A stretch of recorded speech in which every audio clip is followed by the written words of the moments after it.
नमस्ते। सोम भैया आ गए हैं। मैं सोम भैया के बारे में कुछ बताना चाहता हूँ। गुजरात ने देश की आज़ादी की मुख्य भूमिका निभाई है।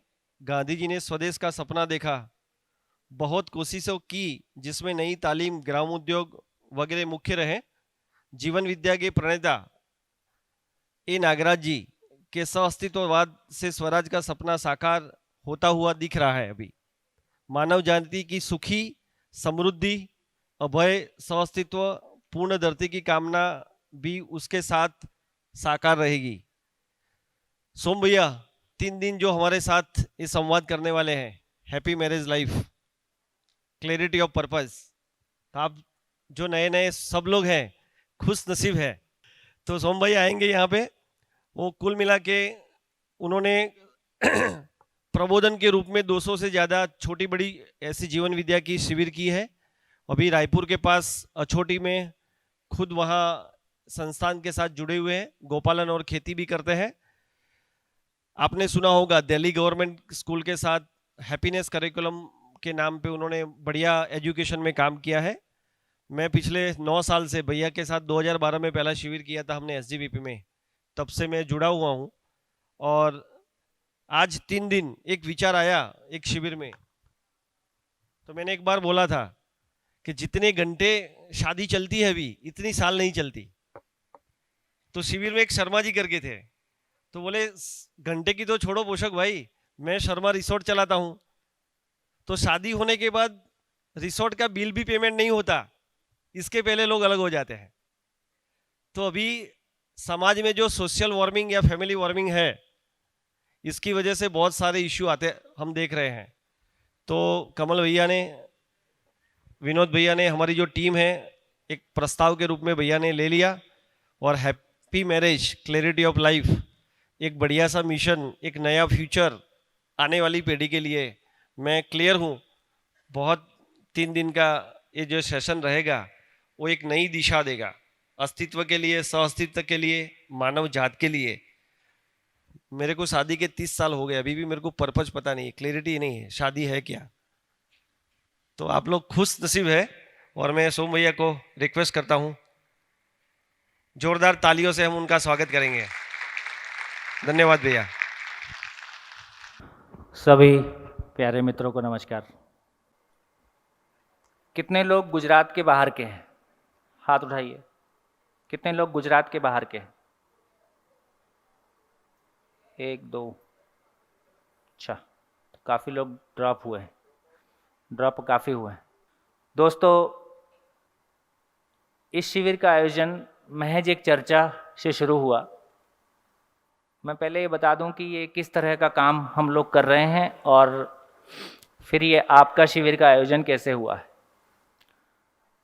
हम लोग देश भर में एक ग्रुप है जिन्होंने संसार में जिसको एजुकेशन, जॉब, उपलब्धि, जो कुछ भी सामान्य रूप से कहा जाता है, उस सब को पाया और पाने के बाद उस खालीपन को भी देखा और उस खालीपन को देख के कहीं ना कहीं ज़िंदगी की तलाश शुरू हुई कि ये वो नहीं है जिसकी मुझको तलाश थी। मेरे को लगता है कि हम में से अधिकांश लोगों के साथ ऐसा अक्सर घटता है कि किसी चीज़ के लिए हम एक तरह की पिक्चर बनाते हैं, एक तरह का इमेजिनेशन अपने में क्रिएट करते हैं।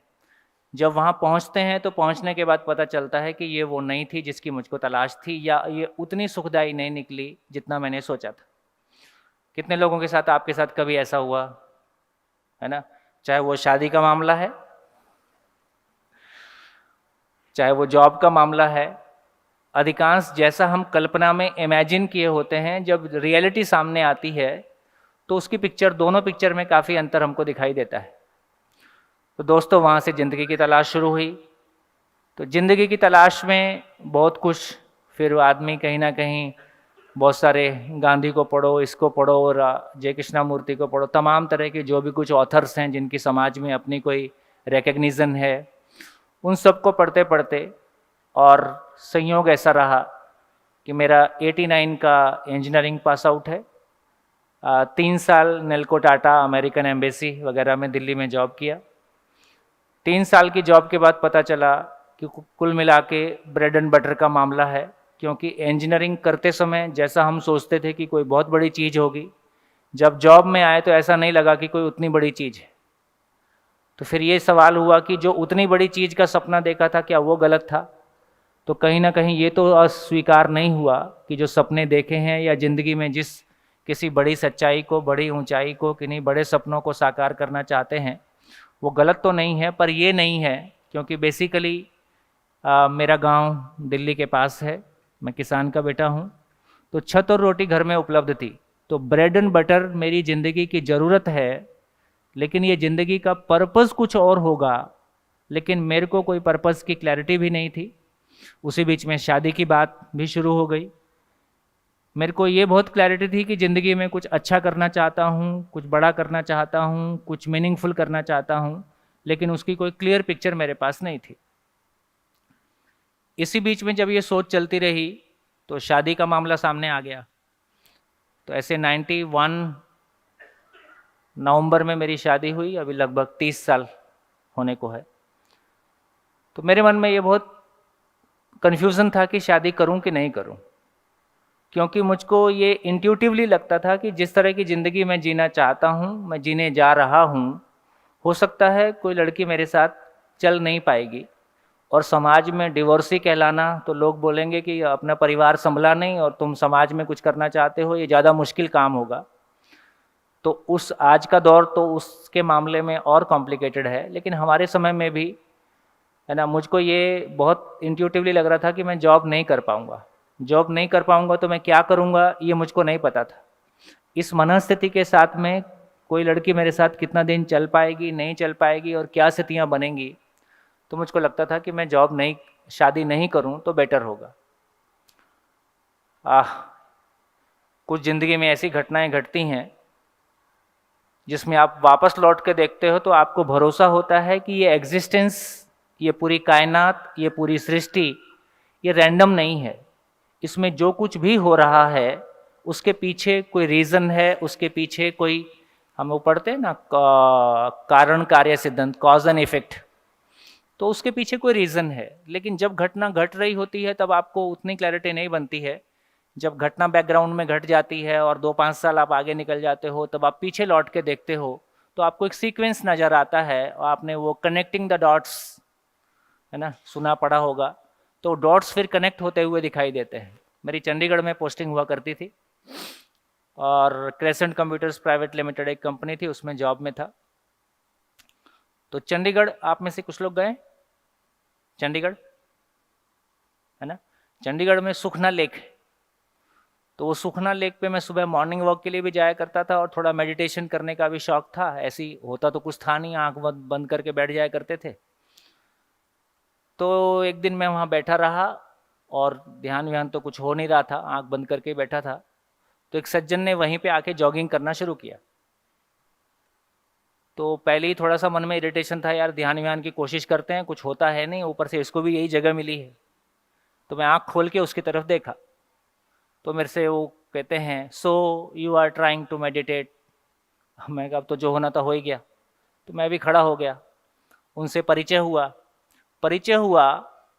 आज मैं कहानी बहुत दिन बाद सुना रहा हूँ, नॉर्मली कभी शिविरों में शेयर नहीं करता हूँ, क्योंकि आपका संदर्भ शादी का है, इसलिए शेयर कर रहा हूँ। तो उन्होंने अपना इंट्रोडक्शन दिया। वो एक सज्जन थे, उनका नाम था BM गरियाली।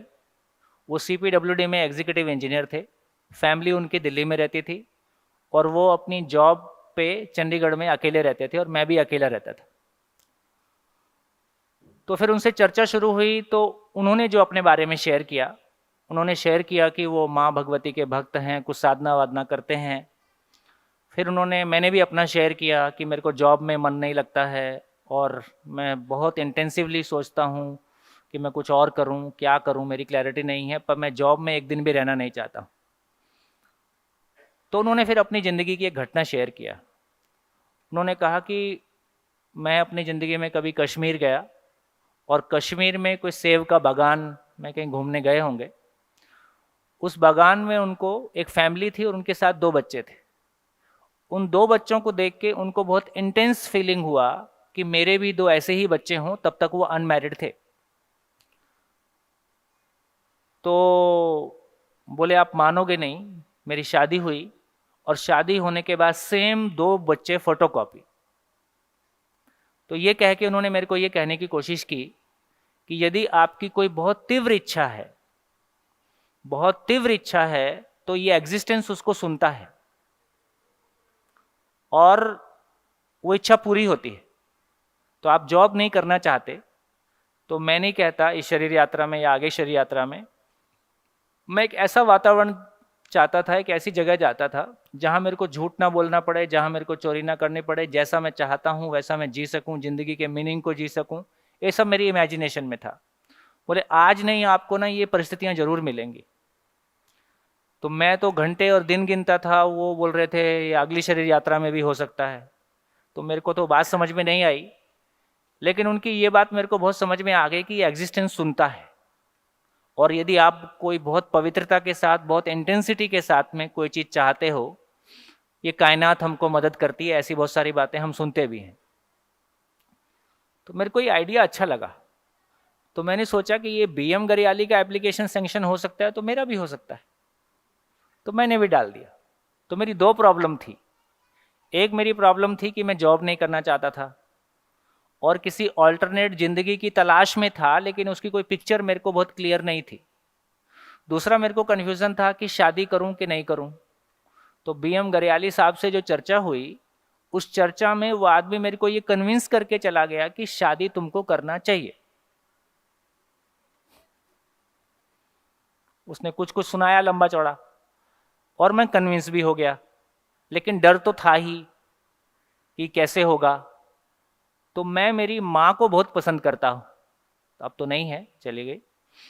तो मैं मेरी माँ को बहुत पसंद करता था।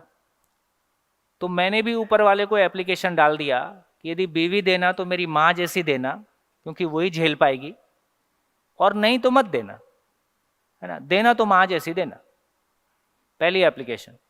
दूसरी एप्लीकेशन, जैसा मैं जीना चाहता हूँ मुझको वैसी जिंदगी मिले, इसके लिए जो कीमत होगी मैं चुकाऊंगा। तो दोस्तों, आप भी मानोगे नहीं, पर हो सकता है मान जाओ, कि मेरी शादी हुई डिट्टो फोटोकॉपी। और आज मेरी शादी को 30 साल हुआ। इन 30 सालों में जिस तरह के स्टेप्स मैंने लिए, मैंने 92 में जॉब से रिज़ाइन किया। दिल्ली में 3 साल स्विस डेवलपमेंट कॉरपोरेशन, कपाट जैसी कुछ नेशनल इंटरनेशनल ऑर्गेनाइजेशंस के साथ में रूरल डेवलपमेंट वगैरह का काम उस समय जो समझ में आया वो किया। वो करके ये समझ में आया कि समाज में जैसा कुछ चल रहा है उसमें मैं कॉम्प्रोमाइज़ कर नहीं सकता और ये समाज मेरे जैसा हो नहीं सकता, तो मैं इस समाज के लिए अनफिट हूँ। तो मैंने एक डिसीजन लिया कि ये समाज के साथ अपने को रहना ही नहीं है, तो क्या किया जाए। तो उस समय एक संयोग रहा, किसी के थ्रू मेरे को बस्तर का पता चला। बस्तर आप लोग जानते हैं? कितने लोग जानते हैं बस्तर, जहां नक्सली घटनाएं, नक्सली मूवमेंट्स चलता रहता है। तो किसी के थ्रू उनका पता चला, तो मेरे को लगा कि एक बार उनके बीच में जाके देखता हूँ वो लोग कैसे रहते हैं, और मैं कुछ अच्छा करना चाहता हूँ, कुछ मीनिंगफुल करना चाहता हूँ। हो सकता है इस पढ़े लिखे समाज के साथ में रह के देखा तो ये प्रॉब्लम समझ में आया कि प्रॉब्लम माइंडसेट का है, और माइंडसेट को हैंडल करने की अपनी कोई योग्यता है नहीं। क्योंकि मैंने अपने घर में जब झांक के देखा तो मैंने ये पाया कि हमारा परिवार तब टूटा जब परिवार में पैसा था। गरीबी में परिवार नहीं टूटते। क्या लगता है, परिवार गरीबी में टूटते हैं कि जब पैसा आ जाता है तब टूटते हैं? ठीक। और अपने ही परिवार की जो माइंडसेट की प्रॉब्लम्स हैं उसको हैंडल कर पाने की अपनी कोई योग्यता नहीं दिखती है, तो क्या किया जाए। तो मैं क्या करूं, अब जॉब से मैंने रिजाइन कर दिया। परिवार और समाज की जो प्रॉब्लम दिखती हैं वो माइंडसेट के प्रॉब्लम हैं, जिनको हैंडल करने की अपनी कोई कैपेसिटी दिख नहीं रही है। पैसे से विकास नहीं होता है, ये समझ में आ गया था 3 साल काम करके। तो अब मैं क्या करूं। और रोज रोज लोग परेशान करते थे, मुझको तो कम करते थे, मेरी वाइफ को ज्यादा करते थे। आजकल क्या करता है, तो आजकल क्या करता है, ये बहुत खतरनाक क्वेश्चन है शादी के बाद। तो वो मेरे से ज्यादा परेशान होती थी। तो मेरे कुछ कुछ कंक्लूजन आए। नंबर 1, पैसे से विकास नहीं होता है। नंबर 2, ये अपनों के बीच में जब तक अपने परिवार के लोग भी हमको एज ए ह्यूमन बीइंग नहीं पहचानते हैं, वो हमको बेटे के रूप में पहचानते हैं, पति के रूप में पहचानते हैं, बेटी के रूप में पहचानते हैं, माँ के रूप में पहचानते हैं। जिस दिन हम एज ए ह्यूमन बीइंग अपने आप को एक्सप्लोर करने की कोशिश करते हैं, उस दिन हम अपने परिवार वालों के लिए ही अजनबी हो जाते हैं। मुझको नहीं पता कि ये बात को आप कितना अभी समझ पा रहे हो कि नहीं, क्योंकि ऐसी कोई जर्नी आपने शुरू की होगी और ऐसा घर में बात शुरू होती है तो सब इतना ही बोलते हैं। 3 साल जॉब करके समझ में आया कि पैसा है तो मकान है और घर है, घर और मकान पहले से है तो जॉब क्यों करना है। मेरा प्रॉब्लम ये था कि घर और गाड़ी घर में पहले से है और मैं पैसा कमा के घर और गाड़ी कमाऊंगा, वो तो पहले से है। 2 रोटी, मैं किसान का बेटा हूं, 2 रोटी घर में है, तो 2 रोटी कमाने के लिए जिंदगी नहीं है। 2 रोटी कमाना जिंदगी की जरूरत है, आवश्यकता है, लेकिन ये पर्पस तो नहीं है। पर्पस के साथ 2 रोटी भी होगा तो चलेगा, पर्पस छोड़ के 2 रोटी होगा, ये चलेगा कि नहीं चलेगा? चलेगा कि नहीं चलेगा? ये नहीं चलेगा। यहां पे कॉम्प्रोमाइज करने की स्थिति नहीं थी। तो ये 3-4 साल काम करके, 3-4 साल की जॉब में और 3 साल जो भी रूरल डेवलपमेंट वगैरह किया, 6 साल में कुछ कंक्लूजन्स बहुत क्लियर थे।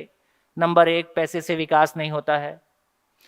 नंबर 2, प्रॉब्लम माइंडसेट का है और माइंडसेट को हैंडल करने के लिए कोई इफेक्टिव टूल हमारे पास नहीं है। तब तक मैंने कुछ जो धार्मिक संस्थाएं होती है ना, उधर भी जाके देखा कि इनके पास कुछ टूल्स हैं क्या। प्रैक्टिकली जब ज़मीन पे काम करते हैं तो ऐसा लगा कि नहीं, टूल तो काम नहीं कर रहे हैं। फिर घर वाले परेशान करते ही थे, पैसा ख़त्म हो ही गया था। ठीक, चारों तरफ की प्रॉब्लम को देख के और इस समाज के साथ में सस्टेन करना मुश्किल है, तो मैंने एक निर्णय लिया कि मैं बस्तर के ट्राइबल्स के साथ में रह के ज़िंदगी, क्योंकि दिल्ली में रह के और मेरे को किसी को पैसा देना नहीं था, बिना पैसा दिए कोई काम होता नहीं था। तो रोज़ पुलिस वाले से झगड़ा, सरकार से झगड़ा, रोज़ झगड़े करता था और 3 साल ये धंधा खूब किया। और 3 साल में जिससे झगड़ा होता था उसका फ़ोन नंबर मांगता था तो वो खुशी खुशी देता था और कहता जो ऊपर वाले से बता देना। तो पता चला ये ऊपर तक चेन है, ये यहाँ भी कुछ होना बहुत आसान नहीं है। तो फिर फाइनली ये तय किया कि इस संसार के साथ अपनी दाल गलेगी नहीं। तो मैंने कहा कि मैंने 95 में निर्णय लिया कि मैं बस्तर में ट्राइबल्स के बीच में जाके काम करूँगा। 95 में मैं अपने 2.5 साल के बच्चे को लेके बस्तर के ट्राइबल्स में शिफ्ट हो गया। ये एक संयोग रहा, मुझको तो ऐसा पता नहीं था कि मैं जहाँ जा रहा हूँ वहाँ क्या होने वाला है, लेकिन संयोग से मैं जहाँ गया वहाँ कोई इतनी बड़ी चीज़ मिल गई, वहाँ कोई वो चीज़ मिल गई जो आज मैं आपके सामने या हजारों लोगों के साथ हम शेयर करते हैं। जिस जिंदगी की तलाश में मैं गया था, जिस जिंदगी की तलाश में मैं था, और जो दिल्ली में नहीं मिल सकती है ये सोच के गया था और कहीं भी नहीं मिलेगी ये सोच के गया था। मरने का मन नहीं था, जिंदा रहने का कोई आधार नहीं था, तो कम से कम जिंदगी कहीं थोड़ा सा मीनिंगफुली गुजारी जा सके तो ट्राइबल्स के लिए जो भी एजुकेशन और हेल्थ या कुछ काम ट्राइबल्स के लिए करके अपनी ज़िंदगी बिता लेंगे, ऐसा सोच के मैं उस ट्राइबल बेल्ट में गया था। उस ट्राइबल बेल्ट में एक ऐसे महापुरुष से मुलाकात हो गई, ऐसे व्यक्ति से मुलाकात हो गई जिसने ज़िंदगी को ऐसे आमने सामने दिखा दिया। दोस्तों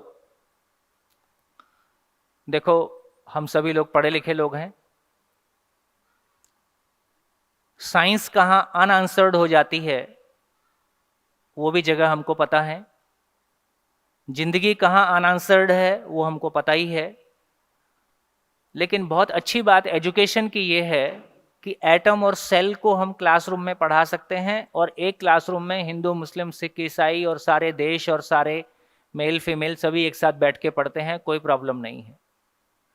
लेकिन आदमी के लिए हमारे पास ऐसा कोई मैकेनिज्म नहीं है, है ना, कि वाकई में जितनी क्लैरिटी के साथ, जितना ऑब्जेक्टिवली मैं एटम और सेल को पढ़ सकता हूं, उतना ही ऑब्जेक्टिवली मैं जिंदगी को भी समझ सकता हूं। क्लासरूम में जिंदगी को लाया जा सकता है। ये एक अद्भुत घटना उस महापुरुष से मिलने के बाद घटी। मैं ही नहीं, मेरे जैसे हम बहुत सारे लोग हैं जिन्होंने IIT, IIM और जो कुछ भी हाईएस्ट एजुकेशन हो सकती थी, उपलब्धियां हो सकती थी, उसको पाने के बाद, उसका खालीपन देखने के बाद, अपनी ही ज़िंदगी में उसका खालीपन देखने के बाद ज़िंदगी की तलाश में निकले और कोई बढ़िया चीज़ मिल गई तो उस चीज़ को हम आप लोग के साथ में, पूरे देश के साथ जहाँ जहाँ मौका में, हम सारे लोग इसको बिना किसी आर्थिक अपेक्षा के शेयर करते हैं। ये हमारे लिए कोई फाइनेंशियल मॉडल नहीं है कि मैं कोई वर्कशॉप करने जाऊँगा और मेरे को वहाँ इतना पैसा मिलेगा। हम सभी लोगों को लगता है कि इस बात से हमारी अपनी पर्सनल लाइफ, फैमिली लाइफ और हमारी ज़िंदगी एज ए होल में कोई मीनिंग मिला है। जो खुशी हमको मिली है उस खुशी को अपने भाई बहनों के साथ में शेयर करते हैं, परिवार भाव से शेयर करते हैं।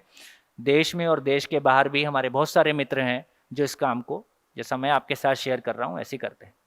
तो एक तो मैंने ये कहने की कोशिश की कि ये किसी तरह का कोई फाइनेंशियल, आपको भी इस आयोजन में, इस आयोजन का बेसिक जो स्ट्रक्चर है वो ऐसा है कि हम लोग आते हैं तो उसका हमारे आने जाने का या हमारे बोलने का कोई खर्चा आपके ऊपर नहीं है।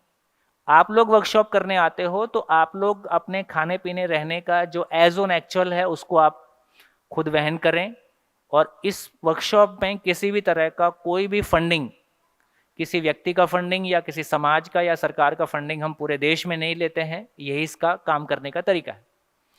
लेकिन जब गुजरात में पिछले समय से काम शुरू हुआ है, जिस तरह के रिजल्ट्स यहाँ लोगों को मिले हैं उससे सब में कोई बहुत अच्छा उत्साह है।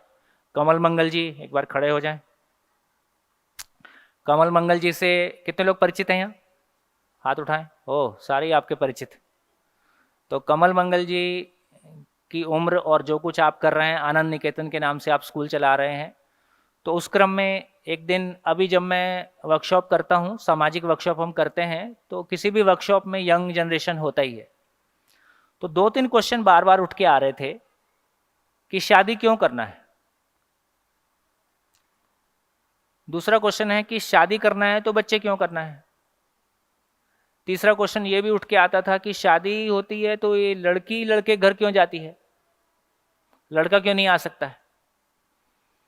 तो जब मैंने ऐसे, फिर और बहुत सारा, हमारे ज़माने में कम से कम ये था, हमारे ज़माने में इंटरकास्ट मैरिज अच्छा नहीं मानते थे, और कम से कम ये पक्का था कि लड़का है इंटरकास्ट करेगा तो लड़की से करेगा, ये तो पक्का था।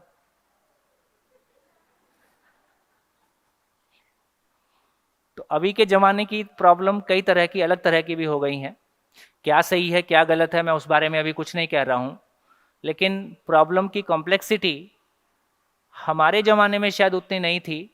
आपके ज़माने में अब क्योंकि हम लॉजिकल हैं, हर चीज़ को लॉजिक से देखते हैं, और ज़िंदगी कई बार बियॉन्ड लॉजिक है, या अभी हमारा लॉजिक उतना डेवलप नहीं हुआ है कि हम ज़िंदगी को देख सकें। तो कई बार बहुत सारी स्थितियाँ ऐसी बनती हैं कि जहाँ एक ऐसी स्थिति आती है कि हमको मतलब बहुत रास्ते दिखाई नहीं देते हैं। तो ऐसी चर्चा हमारी आपस में होती रही कि इस तरह के क्वेश्चंस आजकल काफ़ी आ रहे हैं, और शादी नहीं करने वालों का रेशो भी बढ़ता हुआ दिखाई देता है। आत्मीय यूनिवर्सिटी राजकोट में है, वहाँ मैंने यूथ के साथ में हम लोग काफ़ी काम करते हैं, तो उनके साथ काम करते करते पता चला कि काफ़ी लोग शादी नहीं करने जैसा भी सोचते हैं, और नहीं करने वालों के पास नहीं करने का कोई ठोस रीज़न नहीं है, और करने वालों के पास तो वैसे भी कोई रीज़न नहीं। सबकी होती है इसलिए कर ली, नहीं करेंगे तो क्या करेंगे, इस टाइप का बहुत कुछ रहता है। तो वहाँ से ऐसी कमल मंगल जी ने कहा कि एक वर्कशॉप कर लें क्या। अब मैंने एक्सक्लूसिवली ऐसा कोई वर्कशॉप हमने नहीं किया कि जिसमें हम केवल मैरिज को लेके बात करें या यूथ के साथ हम कोई इस तरह का वर्कशॉप करें।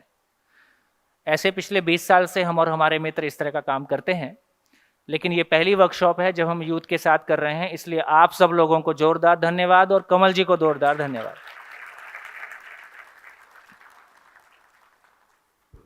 तो मेरी ज़िंदगी में मैं 2 तलाश लेके निकला था।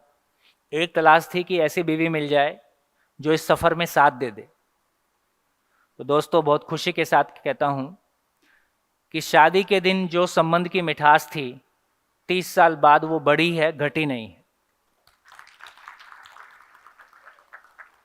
शादी का नयापन, संबंध का नयापन, संबंध की खुशबू मेंटेन है और शानदार है। और जितनी उठापटक हमारी ज़िंदगी में हुई है, कभी वक्त आएगा उसकी चर्चा कर सकते हैं। मैं एक ऐसे मध्यवर्गीय परिवार से आता हूँ, लेकिन बचपन से हॉस्टल्स में रहा, तो मैंने कभी गरीबी देखी नहीं है। गरीबी क्या होती है मुझको नहीं पता, लेकिन मैं जॉब छोड़ के, और मैं कुछ बातें शेयर कर देता हूँ, आपकी उम्र के हिसाब से आपको वो सूट कर सकती हैं। जब मैं जॉब करता था तो 3 साल की जॉब में मेरे को जॉब का शुरू का 6 महीने में नयापन रहता है, आप कुछ नया सीखते हो, नए लोगों से मिलते हो तो थोड़ा मज़ा आता है। 1 साल में जॉब मोनोटोनस होने लगती है। तो मैंने 2-3 जॉब किया। एक जॉब में ये प्रॉब्लम आई तो जॉब बदल के देखा, दूसरी बार फिर वही प्रॉब्लम आई। तो धीरे धीरे समझ में आया कि तो बात नहीं बन रही है। तो ये वर्कशॉप का सारा संदर्भ ऐसा निकल के आया कि चर्चा से मात्र ये बात निकल के आई कि हम इस तरह का एक वर्कशॉप करें। तो मैंने कहा कि केवल यूथ्स हों और जो मैरिड हो वो हों तो कुछ हम और बेहतर बात कर पाएँ। तो इस सभी शुभकामनाओं के साथ हम 3 दिन में किसी अच्छी जगह पहुंचेंगे, ऐसा मेरा पूरा विश्वास है। थोड़ा सा हमारा एक समय था, एक तरह का माइंडसेट था जब उस समय के दौर में शादियां होती थी। आज 30 साल बाद काफ़ी परिस्थितियां बदली हैं। तो मेरे को लगता है कि आज 30 साल बाद जब आप लोग शादी कर रहे हैं या हो चुकी है, कितने लोग हैं जिनकी शादी को 5 साल हो चुका है? 5 साल हो चुका है। 5 मतलब 5 ही के अंदर हुआ है। आप क्यों उठा रहे? 5 के आसपास वाले, ठीक है। तो कुछ लोग ऐसे हैं। कितने लोग हैं जिनकी शादी को अभी 1 साल ही हुआ है? ज़्यादातर 1, 2, 3 साल वाले होंगे ना। गुड। तो कुछ लोग हैं जिन्होंने शादी के 2-3 साल बिता लिए हैं, और हमने नहीं भी बिताए क्या हुआ, तो हमारे आसपास तो लोग हैं एक्सपीरियंस्ड जिनके कई साल बीत रहे हैं। तो मैं 2-3 तरह की शेयरिंग आप लोगों से एक बार सुनते हैं, फिर बात को आगे बढ़ाएंगे। मैं नहीं कह रहा कि आपकी फैमिली में क्या प्रॉब्लम है, किस तरह के प्रॉब्लम से हम यूथ किस तरह के प्रॉब्लम से गुजर रहे हैं, इसके लिए आपके रिप्रेजेंटेटिव के रूप में कुछ लोग शेयर कर दें। आपका शेयर करने नहीं बोल रहा हूं। हमारे आसपास शादी को लेके यूथ किस तरह के माइंडसेट से गुजर रहा है, इसको कुछ लोग, 1-2 लोग शेयर कर सकते हैं। Hello, good morning everyone. मेरा नाम उत्तम है। सो सर, बेसिकली हम यूथ को ये एक इशू होता है कि अभी हम करियर वाइज सेट नहीं है। जस्ट इंजीनियरिंग कोई भी फील्ड में से पास आउट हुआ है। So we are in search कि हम आगे फ्यूचर, जब कोई बोल रहे हैं तो कैमरा उधर। अच्छा, 2 कैमरे हैं। अच्छा, ठीक। हम आगे फ्यूचर में अभी क्या करने वाले हैं फाइनेंशियली, और ऊपर से घर से प्रेशर भी आने लगता है कि you need to be responsible, और तुम्हें शादी भी करनी है। फिर उसके बाद उनका एक और डिज़ायर रहता है घर से, फैमिली का, और वो कभी एंडलेस है। तो ये पूरे चक्कर में हम फंस जाते हैं। तो फर्स्ट ऑफ ऑल क्लैरिटी नहीं है कि मैरिज क्यों करना है, और फाइनेंशियली का भी अगर हम जैसे अभी जॉब कर रहे हैं तो आसपास लोगों को देखते हैं तो उन्होंने कितने साल दे दिए जॉब में या बिजनेस में, लेकिन सबके अंदर एक खालीपन तो रहता ही है। सो अगर हमने ये रियलिटी को देख लिया है तो हम उसमें जाए क्यों? भैया, 2 सवाल है, 2 चीज़ें जो मेरा ऑब्जर्वेशन है। सबसे पहले तो ये कि शादी एक बंधन सा लगता है। मैं भी अभी आ रहा था तो कुछ लोगों ने बोला बहुत घूम रहा है, तेरी शादी करवानी पड़ेगी। तो एक तो ये पुरानी कहावत है, जो लड़के थोड़ा बिगड़ैल हो जाते थे उनको सुधारने का एक ही तरीका था कि अब इसकी शादी कर दो। तो घर वालों से नहीं संभल रहा है तो किसी लड़के के जिम्मे डाल देते। तो घूम रहा हूँ तो बहुत सारे शादीशुदा लोगों को लग रहा है कि ये बहुत घूम रहा है, इसकी शादी करवाओ। एक तो ये, दूसरा एक ये डर रहता है कि एक अलग तरह का वातावरण में मैं पला बड़ा, एक अलग तरह के वातावरण में सामने वाली लड़की आएगी, दोनों का एडजस्टमेंट होगा कैसे?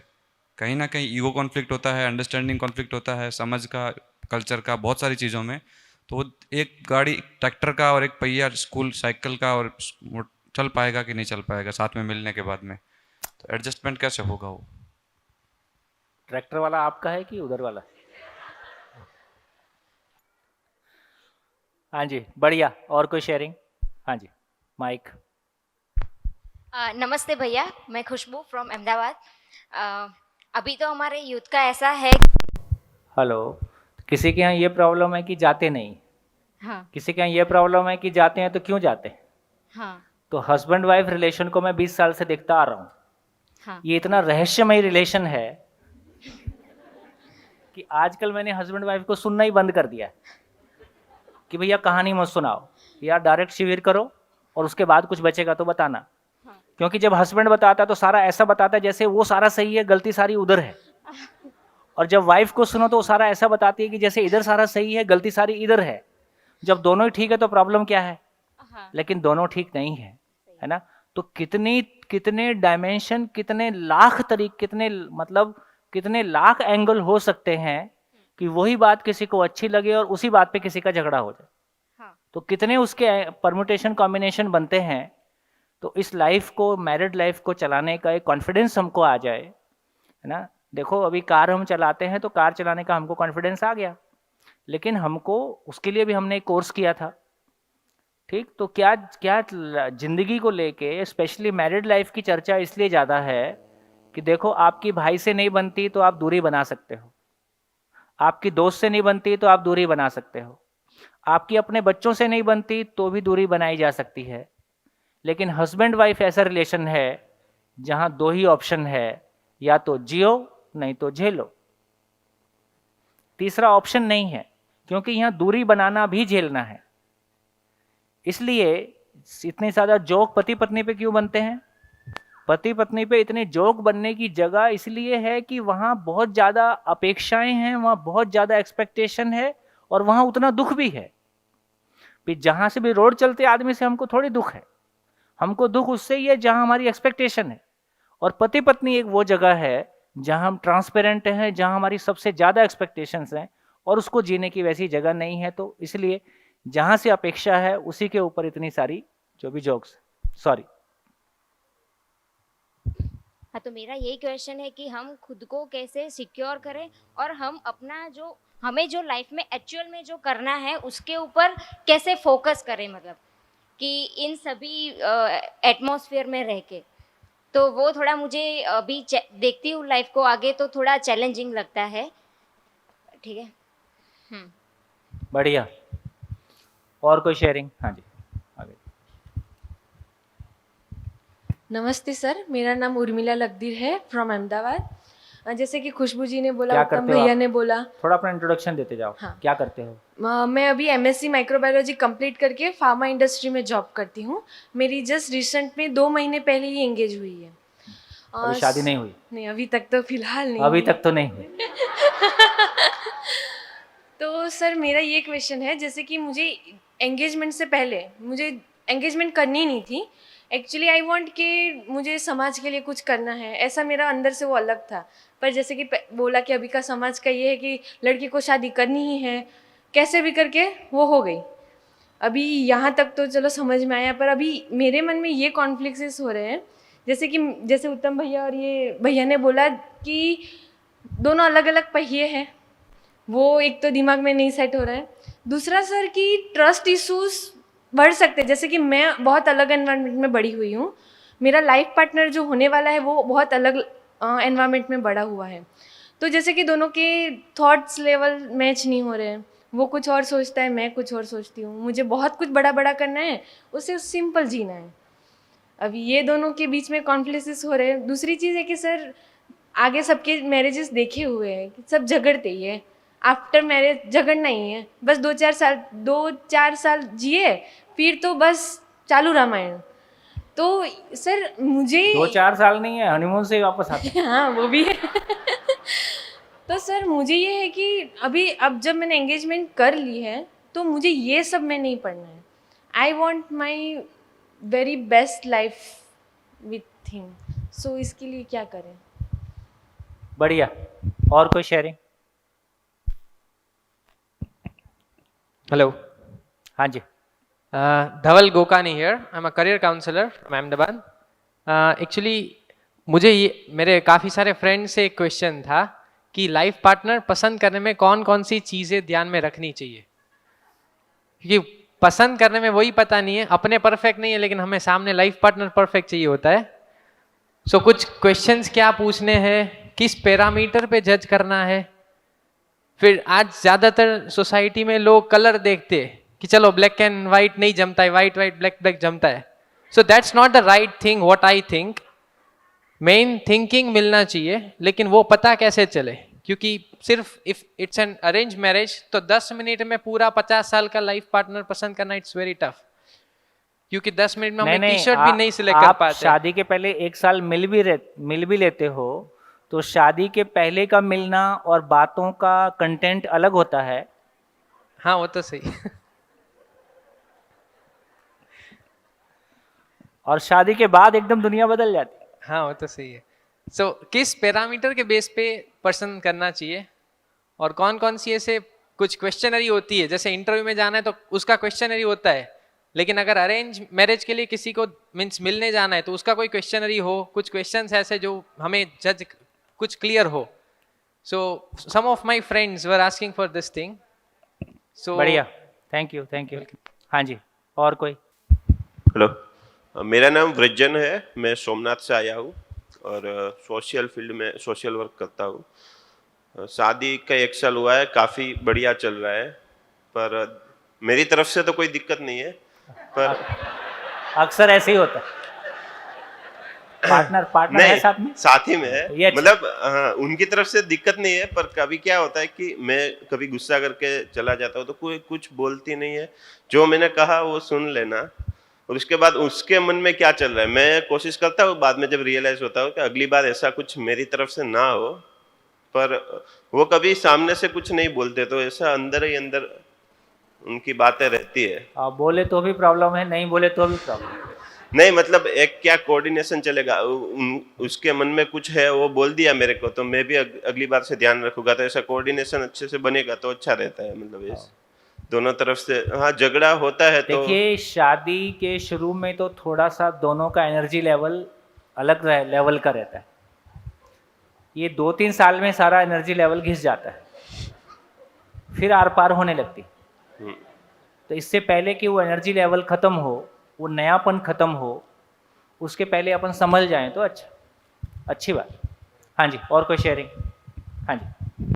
ऑफ यू, मेरा नाम निशांत काछड़िया है सर, मैं बड़ौदा ONGC में हूँ।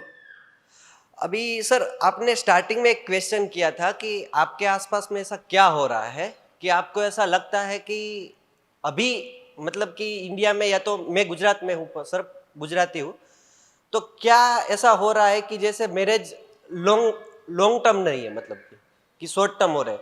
तो मुझे ऐसा लग रहा है सर कि 70% तो दिक्कत ये है कि हमें मैनेज करना है नहीं करना है वो क्लियरिटी नहीं है, और दूसरी चीज़ कि बाकी के जो 20% हो रहे हैं वो ये हो रहे हैं कि सब कर रहे हैं हम कर रहे हैं।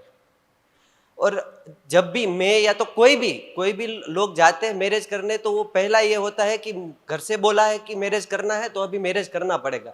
उसको पहले तो यही नहीं पता होता है कि कैसा लाइफ पार्टनर चाहिए, मतलब आगे जाके उसका जिंदगी में क्या गोल है। मतलब आपने एक पहली बात एक क्लियर की कि आपको 30 साल की, मतलब आपको 25 साल की उम्र में ही लग रहा था कि आपको जो भी कंडीशन में है वो आपको सूट नहीं हो रहा है, मतलब कि आपको कोई ऐसा लाइफ पार्टनर चाहिए कि आपको पहले तो समझ जाए।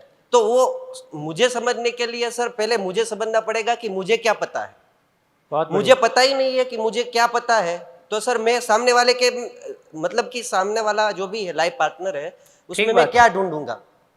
जैसे यही हो रहा है सर, कॉलेज में मेरे फ्रेंड्स थे, सब लग रहे थे कि सब मेरे जैसे ही है। लाइफ में ऐसा कभी नहीं होता है, उसके बाद कभी ऐसा नहीं हुआ कि मुझे लग रहा है कि मेरे जैसे ही है। जैसे कोई भी है, मेरे रिश्तेदार है या तो कोई लाइफ पार्टनर है, कोई भी, मुझे ऐसा नहीं लग रहा है कि मेरे जैसे है, क्योंकि कॉलेज में पहले दिन से ही पता चल गया था। जैसे कोई सिगरेट पीता है तो उसको पता है कि 2-4 लोग वहाँ बैठ के सिगरेट पी रहे हैं, तो सेम थिंकिंग होना चाहिए। वहाँ जाके हम दोस्त बनाते हैं, यहाँ पे सब मतलब कि पान मावा खाते हैं सर, तो वो थोड़े दिन में ढूंढ लेते हैं कि ये अपने जैसा है। तो अपने जैसा ढूंढने के लिए मुझे अपने आप को जानना बहुत ज़रूरी है, जो कि वो नहीं है। फिर मैं कोई लाइफ पार्टनर ढूंढने निकलता हूँ, उसको भी नहीं पता है उसको क्या चाहिए, मुझको भी नहीं पता मुझको क्या चाहिए सर। तो 2 साल के बाद वो गिरना ही गिरना है। तो पहला तो यही है। और दूसरा सर, अभी मुझे लग रहा है कि ये ज़्यादा से ज़्यादा दिक्कत अभी लास्ट 3 या 4 ईयर्स में जो भी आया है वो सोशल मीडिया से आया है सर। हाँ, इंस्टाग्राम में सर, जैसे मैं कहीं पे गया हूँ हनीमून में XYZ जगह पे, मेरे बजट के हिसाब से गया हूँ। अभी सोशल मीडिया में मेरे फ्रेंड ने मैरिज किया है, कोई दूसरे व्यक्ति ने, रिलेटिव्स ने मैरिज किया है, वो क्या होता है, वो अपने बजट के हिसाब से कहीं और गया है। तो अभी 2 साल के बाद वो प्रश्न आता है कि आप वहां पे मुझे नहीं लेके गए। मेरा नहीं है, सबका यही प्रॉब्लम है सर। आप नहीं लेके गए हैं, या तो आपको मतलब कि आप उस टाइम पैसे देखे थे, या तो कोई भी चीज है सर, यही हो रहा है ना। मेरे 2-3 फ्रेंड है सर, जैसे ही आप बोले वैसे 2-3 फ्रेंड है जिसका विद इन 2 और 3 मंथ्स में मतलब डिवोर्स हो गया, वो यही चीज था कि आपको पता नहीं है कि गिफ्ट कैसे लेना है, क्या गिफ्ट लाना है। तो पहले ही क्लियरिटी, तो पहले मैं जब लाइफ पार्टनर ढूंढने निकलता हूँ तब ठीक मुझे कह रहे। क्लियरिटी होनी चाहिए सर, ठीक करे। कि भाई यही चीज मुझे ढूंढनी है। तो सर मेरा थोड़ा थोड़ा अभी वो ट्रैक है, लेकिन एक्चुअली फिर भी मुझे क्लियरली पर्पस नहीं पता है सर। मुझे इतना थोड़ा बहुत पता है स्पिरिचुअल लेवल पे कि ये 2 चीजें हैं जो मेल फीमेल, मतलब तो वो यूनिवर्स ने इसीलिए बनाया है कि वो एक दूसरे के पूरक है। तो उसी हिसाब से मतलब मैरिज का होना चाहिए। बहुत बढ़िया, जी sir, thank you very much. बहुत बढ़िया। देखिए, एक पार्ट वो है जो मेरा अपना माइंडसेट है, और मेरे माइंडसेट की स्थिति, मैं अपने आप को कितना जान पाया हूँ, मेरी कितनी क्लैरिटी है, फिर सामने वाले के साथ कैसे चलना है। लेकिन अभी ये मेरा वाला पार्ट और दूसरा वाला पार्ट सब एक साथ मिक्स हो गया है। तो ये अब आपके पार्टनर के ऊपर सोशल मीडिया या इंस्टाग्राम या जहाँ से भी बाहर से सूचनाएं आ रही हैं, तो किसके लिए कब आप, अच्छा बहुत ये खराब लग जाता है कि जब आप मेरे को कम इम्पोर्टेंस दे रहे हो और किसी बाहर के ऐसे एग्जाम्पल की वजह से आप कोई ऐसा कमेंट कर रहे हो जिससे आप, तो हम रोज हर्ट होते हैं, हम रोज हर्ट होते हैं, रोज हर्ट करते हैं, और जो प्यार का सरोवर है वो सूख जाता है। और इसको हैंडल करना वाकई में, तो मैं ये कह रहा था कि मैंने अपने बचपन से लेके और कॉलेज से लेके और जॉब में आने तक कभी गरीबी नहीं देखी। जब मैं जॉब करता रहा, तो जब मैंने अपनी ज़िंदगी में खालीपन को देखा, तो मैंने आसपास लोगों को देखना शुरू किया कि प्रॉब्लम मेरे साथ ही है कि दूसरों के साथ भी है। तो मेरे को बाकी लोगों में ज़्यादा ऐसा प्रॉब्लम नहीं लगा, तो मेरे को ये लगने लगा कि मेरे थॉट प्रोसेस में प्रॉब्लम है क्या। फिर मैंने कहा चलो इनको छोड़ो, 50 साल बाद मैं क्या होना चाहता हूँ। ये आज मेरी उम्र मान लीजिए, मैं इस समय 24 साल का था, तो मैं ये 30 साल 35 साल जॉब करूँगा, मैं अपने आप को at the end of the day कहाँ देखना चाहता हूँ। तो मेरे एमडी को देख के मेरे को नहीं लगता था कि मेरे को इसके जैसा बनना है, तो मेरे को इसके जैसा नहीं बनना है, लेकिन मेरे को क्या बनना है इसकी क्लैरिटी मुझको भी नहीं है। लेकिन मैं 2 तरह के लोगों से मिला। एक तरह के लोग वो मिले, तो मैं लोगों को इंटरव्यू करता था, जो 50 के हो गए थे उनको इंटरव्यू करता था, जिसको मन कराता था कि आपकी ज़िंदगी कैसी गुजरी, आपको कैसा लगता है। तो मैंने 2 लोगों की आंख में चमक देखी। एक वो लोग थे जिनके, जो बोलते थे हम सेल्फ मेड हैं, जब वो सेल्फ मेड बोलता था ना, तो उसकी आंख में चमक होती थी। दूसरे एक वो लोग देखे जिन्होंने कहा कि हमने बहुत स्ट्रगल किया, हमने गरीबी देखी, हमने स्ट्रगल किया और आज ठीक ठाक है। तो मैं जब अपने अंदर रिफ्लेक्ट करके देखा, तो मैं पाया कि ना तो मैंने गरीबी देखी है, ना मैंने कोई स्ट्रगल किया है, और सेल्फ मेड का तो अभी पता, सेल्फ मेड होने की संभावना ही नहीं है जब दोनों नहीं देखा है। तो कहा मैं बेटा तेरी तो गई, मैं 70 साल का होऊंगा तो अपने आप को क्या जवाब दूंगा कि तुम जिंदगी में क्या किए। कभी माँ बाप का पैसा मिलता था तो पढ़ लिया, ऐश कर ली, अभी अपनी जॉब लग गई, फिर पैसा आ रहा है, तो ऐसा कुछ भी जिंदगी में ऐसा नहीं है जिसको मैं कह सकूं कि हाँ ये मैंने कुछ किया। सब खाना पीना जैसे ही लगता है। तो यहां से एक मन के भीतर एक अपने भीतर एक जगह कि मेरे अंदर एक तीव्र चाहना जगी कि मेरे को गरीबी देखना है और मेरे को स्ट्रगल देखना है। तो आगे का संयोग ऐसा रहा कि मैंने जॉब छोड़ी तो पैसा खत्म, तो समाज में जो जॉब के आधार पे उस पर सम्मान मिलता है वो खत्म।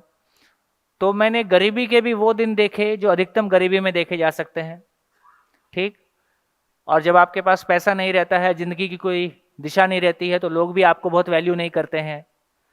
तो इन तमाम दौर से गुजरने के बाद, वो लंबी कहानी है, उसको अभी नहीं शेयर कर रहा हूँ, लेकिन इस तमाम दौर से गुजरने के बाद मेरे को ये लगता है कि सही अर्थों में आपका पार्टनर यदि आपके साथ है,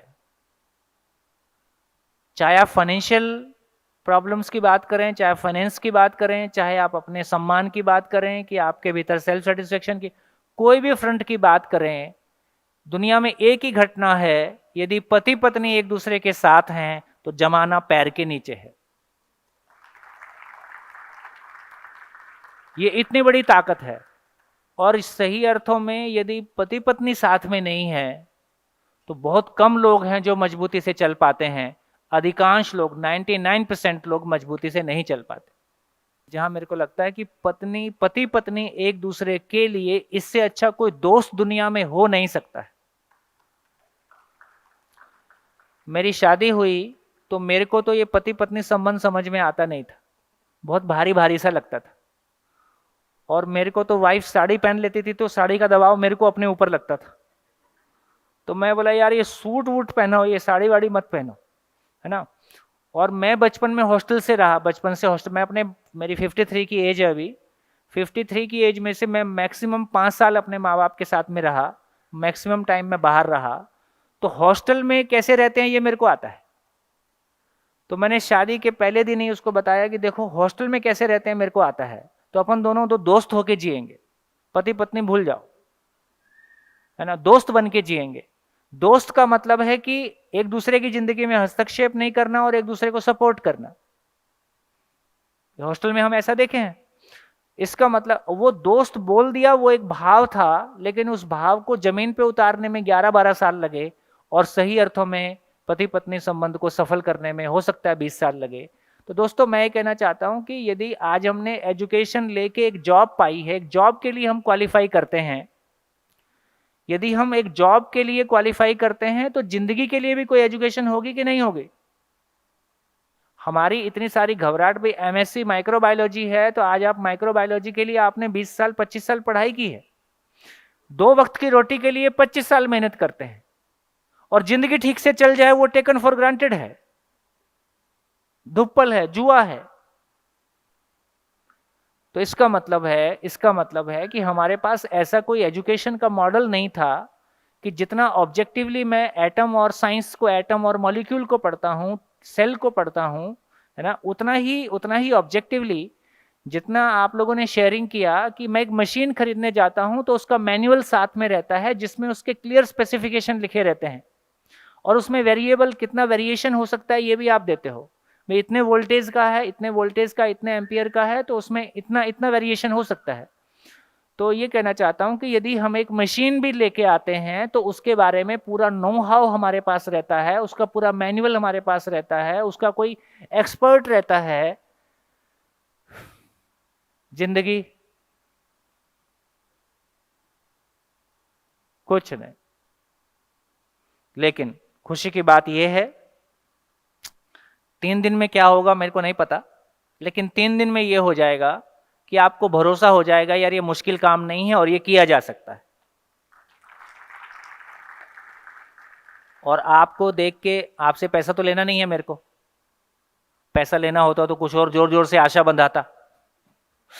तो दोस्तों हम इस काम को करते हैं केवल इसलिए करते हैं कि हमारी जिंदगी में कोई बाहर आई है और हमको ये भरोसा हो गया है कि यदि मैं एक सिविल इंजीनियर हूं और एक शानदार बिल्डिंग खड़ी कर सकता हूं तो जिंदगी की भी एक एजुकेशन है और एक शानदार जिंदगी खड़ी की जा सकती है। ये पॉसिबल है। हाँ, इनपुट तो डालना होगा। वो कोई 3 दिन में हो जाएगा, 3 घंटे में हो जाएगा, ऐसा मैं नहीं कहता, लेकिन आपको भरोसा हो जाएगा कि हाँ ये भी एक साइंस है और उस साइंस को पढ़ के हम भी चीज़ों को बेहतर कर सकते हैं। और कोई कुछ कहना चाहता हो? हाँ, गुड मॉर्निंग सर, मंथन जानी फ्रॉम भावनगर। सबसे पहला क्वेश्चन आपको ये है क्या करते हैं, आप क्या करते हैं? मेरा खुद का बिजनेस है और कार कैब का बिजनेस है। कार? हाँ, कार कैब। और किसी को कहीं पे जाना है तो हम डेस्टिनेशन पे उनको पहुंचाने का काम करते हैं। हम भी पहुंचाते हैं। हाँ, थोड़ा डिफरेंट है काम में। दूसरा काम है कि कंस्ट्रक्शन में थोड़ा इंटरेस्ट है तो वो भी छोटा मोटा काम करता हूँ। इंजीनियर नहीं हूँ लेकिन पीडब्ल्यूडी में गवर्नमेंट अप्रूवल कॉन्ट्रैक्टर हूँ। ये बात अलग है कि गवर्नमेंट का काम हम नहीं करते हैं। बहुत अच्छा काम करते हैं। हाँ, इसलिए काफ़ी शांति है लाइफ में। तीसरा काम है कि I am a counsellor also. मेरे सिस्टर का यहाँ पे अहमदाबाद में है और भावनगर से मैं आता हूँ तो उनको थोड़ी बहुत हेल्प करता हूँ। तो आपके लिए एक क्वेश्चन था कि आप गुजराती समझते हो या हाँ। हिंदी में ही बोलूँ? नहीं, गुजराती समझता हूँ पर आप एग्जाम मत लेना। नहीं, आपका एग्जाम नहीं, एक्चुअली मेरा हिंदी इतना अच्छा नहीं है इसलिए सर। हो जाएगा। मैंने मैडम को पूछा कि वो समझेंगे कि नहीं, मतलब आप बोल दो, कोशिश कर ले। हाँ, आप हिंदी में रिप्लाई करना, इट्स ओके सर। हाँ, नहीं हो तो मैं करूंगा ही। हाँ, ओह थैंक यू। मेरे इतने क्वेश्चन नहीं थे, लेकिन थोड़ा ऑब्जर्वेशन है कि अभी आपने बताया कि परिवार जो है वो गरीबी में टूटता है या फिर पैसा होता है तब टूटता है, लेकिन ये मेरा ऑब्जर्वेशन है, might be I am wrong, उनको करेक्ट करना, कि परिवार तो नहीं टूटता है लेकिन शादी टूटने के चांस तो हो ही जाते हैं गरीबी में। फिर वो शादी है नहीं। Might be, देखो हाँ। मैंने जब जॉब छोड़ा ना, तो मेरी माँ ने कहा कि तुमको यही सब करना था तो तुमको शादी नहीं करना था। मैंने शादी के 3 महीने बाद जॉब से रिज़ाइन किया, शादी के 3 महीने बाद, और कोई बचत पे नहीं। मैं कभी पैसा अपनी जेब में रखा ही नहीं, जो सैलरी आई भाई को दिया, पेट्रोल का पैसा लिया, ख़त्म, जीरो बैलेंस। 3 महीने बाद जॉब से रिज़ाइन। तो मेरे मन में ये चलता था कि लोग मेरे घर के या मेरे को मेरे मित्र ये सब बोलते थे कि तुमको ये सब करना था, शादी नहीं करना था। तो मेरे को ये लगता है कि देखो शादी, फिर शादी इसका मतलब ये बात है कि प्रॉफिट है तो दोनों का और लॉस है तो केवल तुम्हारा। शादी दो दोस्त हैं और ज़िंदगी लाइफ टाइम कमिटमेंट है, जो भी है आधा आधा। ये मेरी ज़िंदगी में बाहर आएगी तो तुम साथ खड़े मिलोगे, और मेरी ज़िंदगी में कोई प्रॉब्लम आएगी या कोई परेशानी आएगी तो वो तुम्हारी नहीं होगी। फिर यार तुम साथ चलने लायक भी नहीं हो। ऐसा आदमी चला ही जाए तो अच्छा है। तो मैं तो उसको शादी नहीं मानता। शादी दो लोगों की ज़िंदगी भर की दोस्ती है, और कोई भी मुसीबत आएगी दोनों साथ साथ हैं, और दोनों का 50-50 है। इससे कम में शादी सर्वाइव नहीं कर सकती, है ना। फिर हमको दोनों को शादी के बारे में क्लैरिटी नहीं है, जो कि नहीं है, पहले भी नहीं थी। हाँ, ये पहले एक पॉजिटिव पार्ट था कि लड़की के माँ बाप लड़की को एक कमिटमेंट दे के भेजते थे, कंडीशनिंग दे के भेजते थे कि तुम्हारा कन्या दान कर दिया। दान कर दिया का मतलब है कि भैया अब तुम्हारा ये घर नहीं है। और दूसरी एक फाइनल सेंटेंस रहता था कि अब तुम्हारी, एक वो फिल्मों से आता था, कहीं से आता था कि अब तुम्हारी अर्थी वहीं से उठेगी, अब जो भी है वही तुम्हारा घर है, जैसा भी है वही है, प्रॉब्लम है तो भी वही है। तो लड़की एक कंडीशनिंग लेके आती थी कि मेरे को उस घर के हिसाब से एडजस्ट होना है। मेरी जब शादी हुई तो मैंने मेरी वाइफ को पहले दिन ये कहा कि देखो मैं किसी कंपनी में जाता हूँ और मेरी बॉस से नहीं बनती है, तो मैं घर आके मम्मी को नहीं बताता हूँ कि मम्मी मम्मी चलो मेरी कंपनी में मेरे बॉस से मेरी नहीं बन रही है। मेरी जो भी प्रॉब्लम आती है उसको मैं हैंडल करता हूँ, जो भी है उसको मैं झेलता हूँ। तो ये घर तुम्हारी कंपनी है। पहले दिन मैं मुक्ति पा लिया तो उसको बताया कि देखो ये कंपनी है, तुमने ये कंपनी ज्वाइन की है, तुम्हारी चॉइस से की है, तो मेरे पास कोई बात नहीं आनी चाहिए, जो करना है तुम करो। तो कुछ कुछ सद्बुद्धि हमको शादी के पहले से भी थी। वो बात अलग है कि मेरी वाइफ ने जैसा निभाया वो मेरे लिए बहुत, मतलब जितना मैंने सोचा था उससे बहुत ज़्यादा हो गया। मतलब मेरी जितनी कमियां थी उसको भी उसने ढक दिया, है ना। और जो आप गरीबी की बात कह रहे हो, देखो मैंने आपसे शेयर किया कि मैंने कभी गरीबी देखी नहीं, और शादी के 3 महीने बाद से ही मैं उस दौर से गुजरा कि मेरा बच्चा बीमार हो के हॉस्पिटल में होता था। मेरे को चिंता इस बात की नहीं रहती थी कि ये ठीक होगा कि नहीं होगा, मेरे को चिंता इस बात की होती थी ठीक हो जाएगा तो इसका बिल कहाँ से आएगा, इसको वापस कैसे लेके जाऊंगा, हॉस्पिटल वाला तो बिल मांगेगा ना। उसको दूध पीना होता तो मेरे पास दूध का पैसा नहीं होता था। मेरे बच्चे को माँ का दूध नहीं चलता था, उसको एक प्रोसोइल नाम का सोयाबीन का दूध रहता था पाउडर, वो देना पड़ता था। तो ऐसे भी दौर आते थे कि मेरे पास उसको दूध के लिए पैसा मेरे पास नहीं होता था।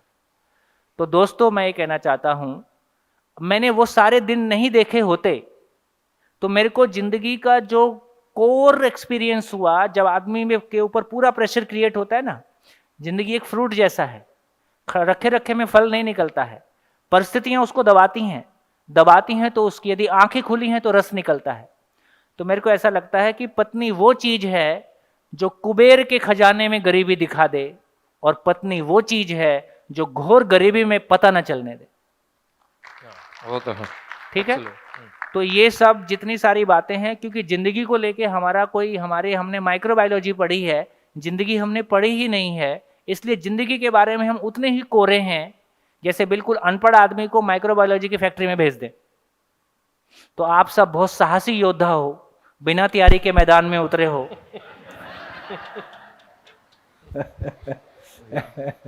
लेकिन आशा की किरण है, करेंगे। और कोई बात आप कहना चाहते हैं?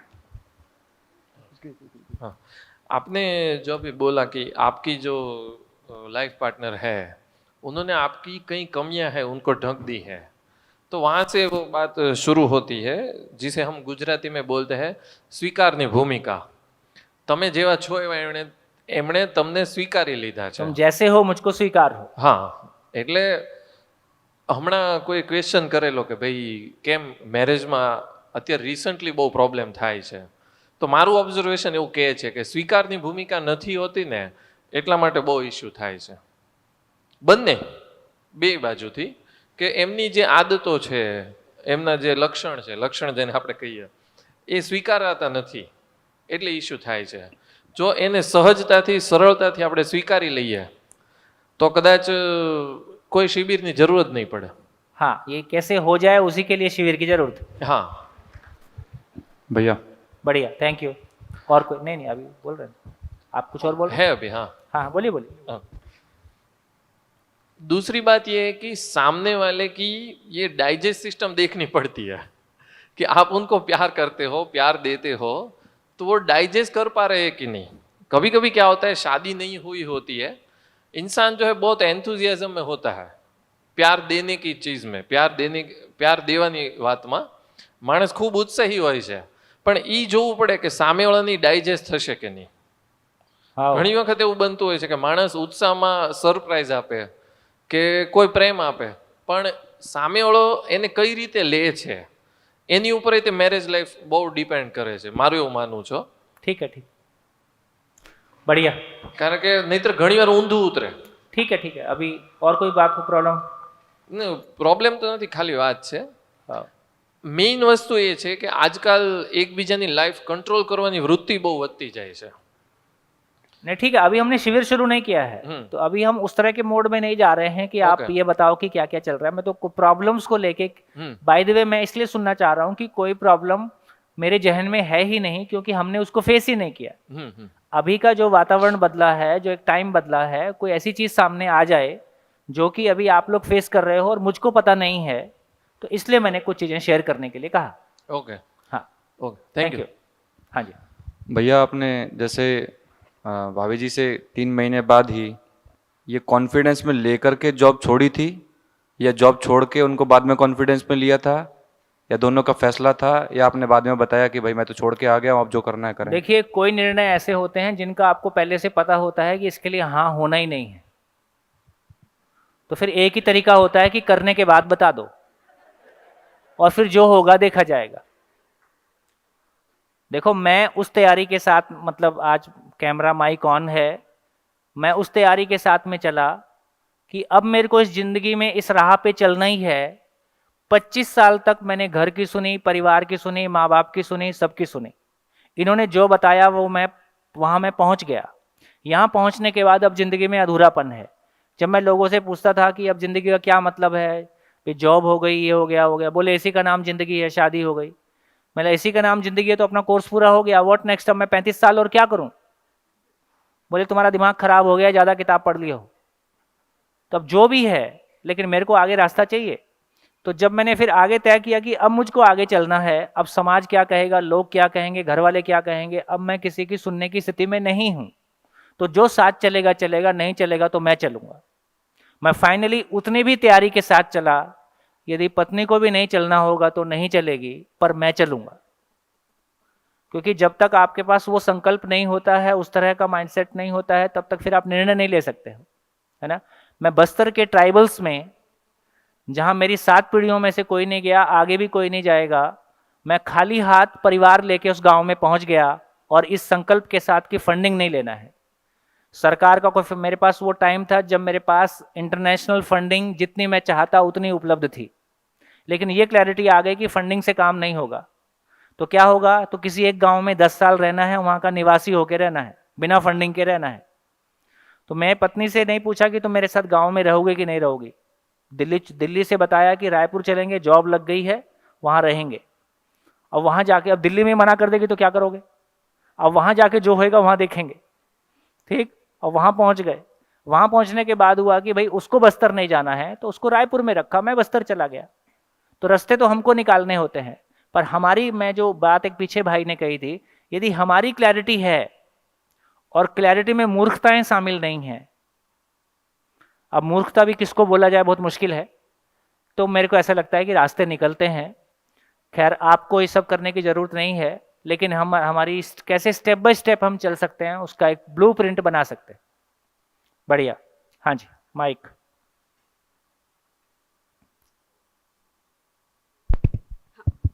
सर मेरा ये क्वेश्चन है कि मुझे लगता है कि अगर दो इंसान के बीच में भी प्यार है, बहुत प्यार है, बट जो फैमिली है ना, आई थिंक 50% प्रॉब्लम्स वहीं से स्टार्ट उधर से आते हैं। क्योंकि जैसे कि मैं अभी मेरी शादी को 1 साल हुआ है, फिर लाइक मुझे ऐसा था कि मुझे क्यों शादी करनी है, क्योंकि मेरे पापा मेरी सुनते नहीं थे। मुझे घूमने का बहुत शौक था और वो मुझे कहीं जाने नहीं देते थे, तो मुझे झूठ बोल के जाना पड़ता था। अभी मेरा हस्बैंड है, वो उसको कोई प्रॉब्लम नहीं है कि हाँ जाओ जो करना है करो, तो अभी मैं ये सब करती हूँ। बट फिर वही प्रॉब्लम आई क्योंकि मेरे सास ससुर है, तो मुझे लगता था ये प्रॉब्लम यहाँ नहीं आएंगी, बट ये प्रॉब्लम भी यहाँ आती। और जैसे कि मेरे दोस्त है जिनकी शादी हो चुकी है, तो फ़ोन पे बात जब स्टार्ट होती है तो उनकी बात उनकी सासू से ही स्टार्ट होती है कि उनकी ये दिक्कत है, ये दिक्कत है, ये दिक्कत है।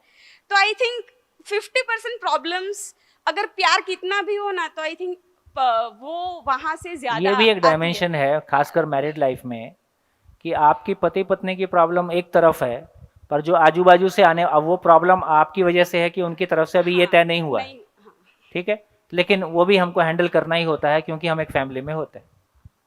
आपको वो याद है, एक 5-1 साल पहले बिहार का एक IAS ऑफिसर था जिसने गाजियाबाद में सुसाइड किया था, पांडे करके था। आपको नहीं ध्यान है, किसी को नहीं पता है, आपको, आप में से कितने लोग को पता है ना? कुछ लोग के ध्यान में है, कुछ जिनके ध्यान में नहीं है उनके लिए बोल देता हूँ।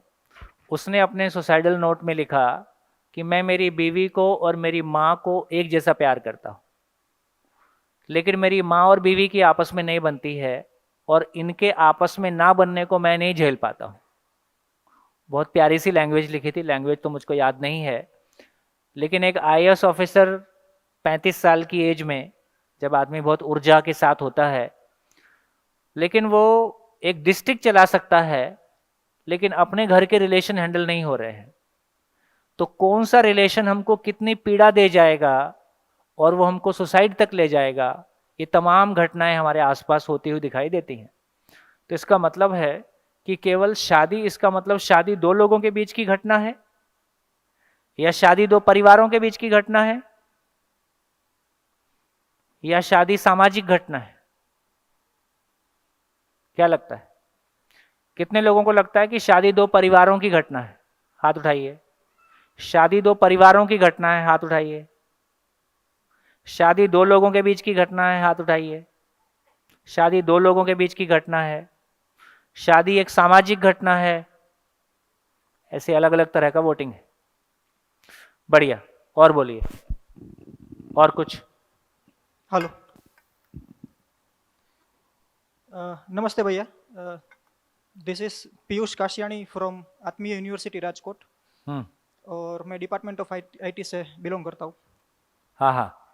और स्पेशली हम यहाँ पे कुछ क्लैरिटी, कुछ पर्पस लेकर के आए थे, कुछ जस्टिफिकेशंस चाहिए था फ्रॉम योर साइड, क्योंकि समाज के अंदर काफ़ी सारी जो कमियाँ जो दिख रही है, काफ़ी सारे कुछ ऐसे रीजंस, ऐसी घटनाएं हमने देखी, सुनी हमारे रिलेटिव्स के अंदर भी, कि कुछ नेग्लिजिबल बातों को लेकर के शादी जो है उसमें ये टूटना और ये सब बहुत कॉमन सी चीज़ हो गई।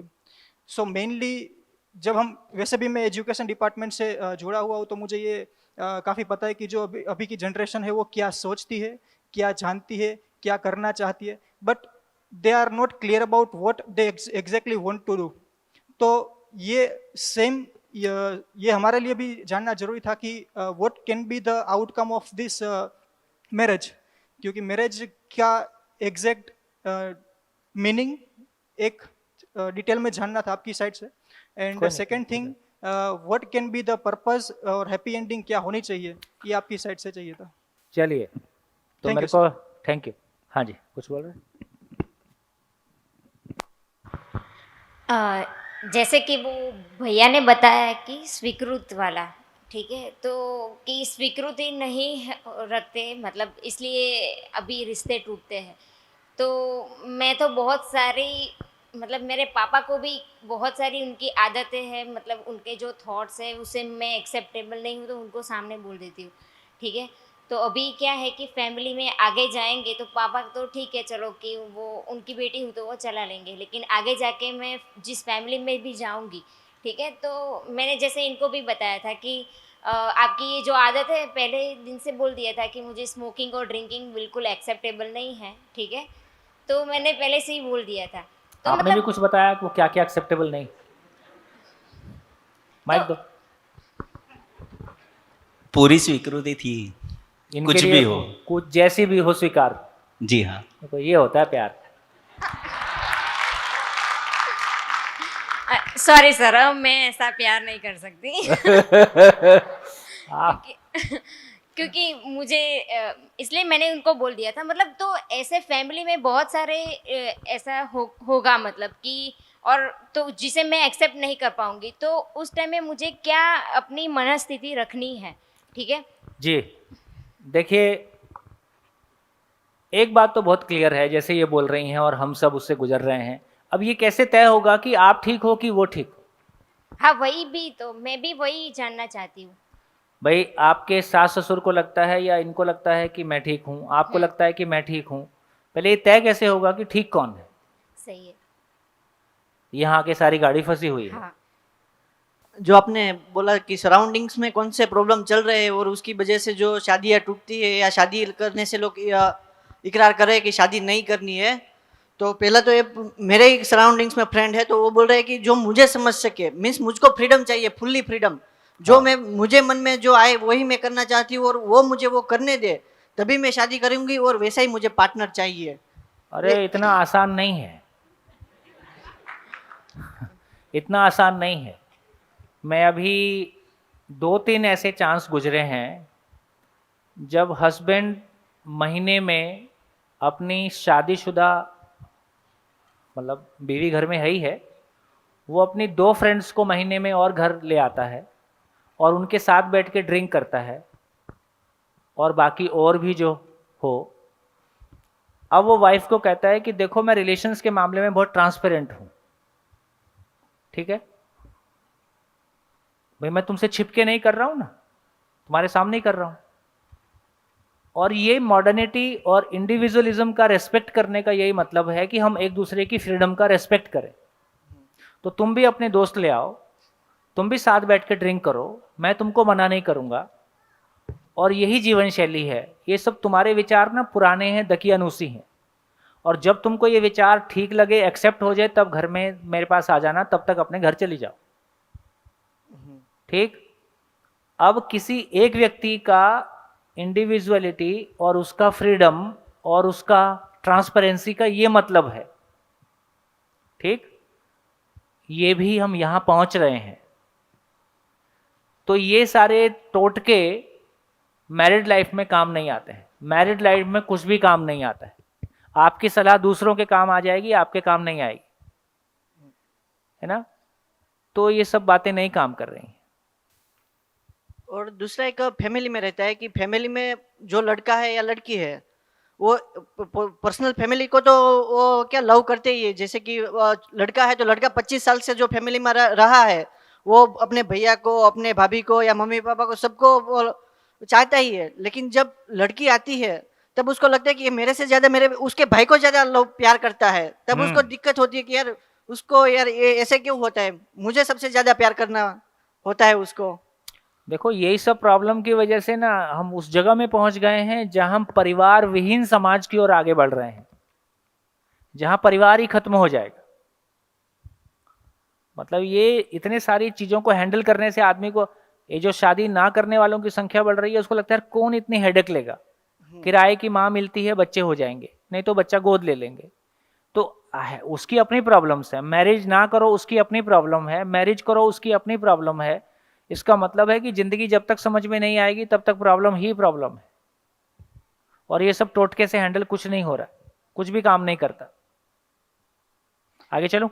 और लास्ट बात है हाँ कि जैसे कि अभी हमारे जो मेरे सराउंडिंग्स में जो हो रहा है कि जैसे पास्ट में कोई अफेयर या कुछ था, हाँ ये और जान तो वो फ्यूचर में जब लीकेज होता है तब वो दिक्कत होती है। लीकेज नहीं होता है। अभी लड़के को पता है कि मेरी शादी के पहले मेरे 4 रिलेशन रहे हैं, उसको अपने बारे तो पता ही है, तो उसको लगता है कि इसके भी 4 रहे ही होंगे, वो नहीं भी हो तो भी वो मान ही लेगा, इसमें आप क्या करोगे। ठीक। अच्छा, एक और है कि कई सारे लोग ना बहुत ट्रांसपेरेंसी में बिलीव करते हैं, तो वो शादी के पहले ही बता देते हैं कि मेरे 4 अफेयर थे। अब उसको लगता है 4 ही बताए हैं, हो सकता हो गए तो 6 4 8 10 होंगे। तो मेरे को कभी कभी ऐसा भी लगता है कि ये अनावश्यक बहुत सारी चीज़ों को, जब आपकी शादी हो रही है तो पास्ट को ख़त्म कर दो, ना आप पूछो ना वो पूछे। तो बहुत सारी जगह हम, जो शायद किसी ने कहा था कि अति उत्साह में हम बहुत सारी चीज़ों को शेयर करते हैं जिनको शायद शेयर करने की ज़रूरत नहीं है। कुछ बेवकूफ़ियाँ मैंने भी की हैं, कुछ आपने भी की होंगी। अब अच्छा, शेयर कर देना बहुत आसान है, सामने वाला अब उसको कैसे लेगा अब आपको पता नहीं है। देखो, सभी से ये कहना चाहता हूँ, मैं जिस बात को आपके साथ शेयर करने की कोशिश करूँगा, रिजल्ट 100% आएगा, इसमें मेरे को कोई शंका नहीं है, क्योंकि मैंने आज के पहले हज़ारों लोगों से बात की है और रिजल्ट आते हुए देखा है। लेकिन ये बात भी ठीक है कि जैसे मैंने एग्जाम्पल लिया कि यदि मैं माइक्रोबायोलॉजी का जॉब करता हूँ तो माइक्रोबायोलॉजी मैंने 20 साल उसको पढ़ा है, मतलब उसके पहले 12वीं तक एक बेस बनाया, तभी माइक्रोबायोलॉजी पढ़ पाए। तो जब मैं एक 2 वक्त की रोटी के लिए 20 साल 22 साल 25 साल मेहनत करता हूँ, तो जाके मैं 2 वक्त की रोटी के लिए कॉन्फिडेंस पाता हूँ कि हाँ, ये अब काम हो गया। तो मेरी जिंदगी में पर्सनल, फैमिली, सोसाइटल, जो कुछ भी हम फैलाव को देखते हैं, सब कुछ ठीक से चल जाए, ऐसा हम कितने लोग चाहते हैं? सब कुछ ठीक से चले, हम सभी चाहेंगे, नेचुरल है। उसके लिए मुझको कितना अपने आप को इन्वेस्ट करना होगा कि उसकी क्वालिफिकेशन, उसकी कॉम्पिटेंस, उसकी योग्यता मुझ में आ जाए, उसके लिए मुझको अपने आप को कितना इन्वेस्ट करना होगा। 2 वक्त की रोटी कमाने के लिए 25 साल लगा रहे, तो कम से कम 2 वक्त की रोटी के लिए कॉन्फिडेंस आया, वो भी सभी को आता है? कितने % को आता है? कितने % लोगों को 20-22 साल 25 साल लगाने के बाद ये कॉन्फिडेंस आ जाता है कि 2 रोटी के लिए अब सोचना नहीं पड़ेगा? 40-60 को आता है कि नहीं आता है? नहीं आता है। मोर देन 60 बाबी हायर एजुकेशन की स्थिति पता है कि नहीं पता है? इस देश में पैदा होने वाले बच्चों में से 10% बच्चे किसी हायर एजुकेशन कॉलेज में एडमिशन लेते हैं, 90% लोग ड्रॉप आउट हो जाते हैं 12 तक। कितने लोगों को पता है? ठीक। हमारे सारे हायर एजुकेशन इंस्टीट्यूशंस में से 70% किसी काम के नहीं है,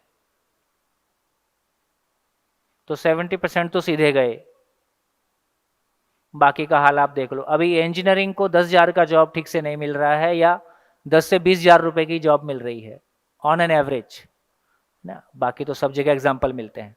तो मैं सिर्फ ये कहना चाह रहा हूँ, और जॉब ना मिले तो हम किस काम के हैं? अब आपको माइक्रोबायोलॉजी आता है, आपको माइक्रोबायोलॉजी का जॉब नहीं मिलेगा तो आप किस काम के हो? अब ये बहुत मुश्किल है उसके बाद सोचना। तो मैं सिर्फ ये कहना चाहता हूँ दोस्तों कि ज़िंदगी को अपन बहुत टेकन फॉर ग्रांटेड लेते हैं, बहुत हल्केपन के साथ लेते हैं।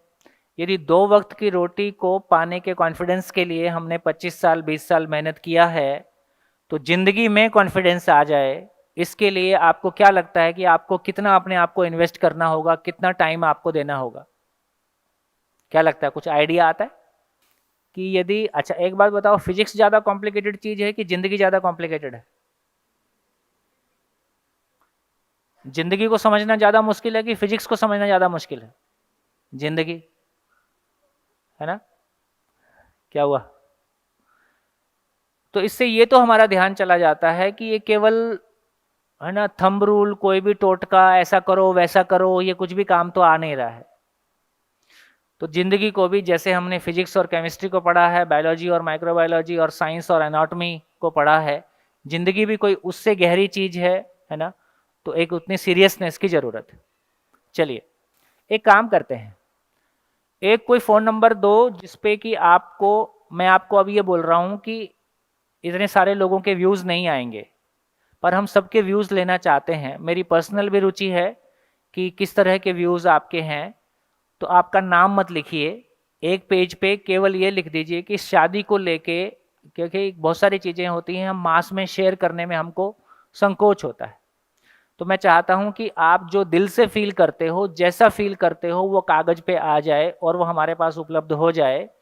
तो एक पेज पे बिना नाम डाले, आपकी प्रॉब्लम हो या आपके आसपास की प्रॉब्लम हो, उससे भी कोई फ़र्क नहीं पड़ता है, आपकी हो तो अच्छी बात है।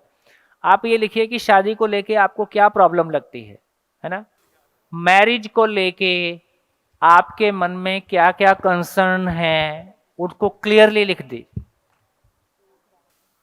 हाँ जी, फिर से रिपीट कर रहा हूँ, रियल टाइम प्रॉब्लम जो आप फेस कर रहे हो उसको लिखेंगे तो ज़्यादा अच्छा होगा।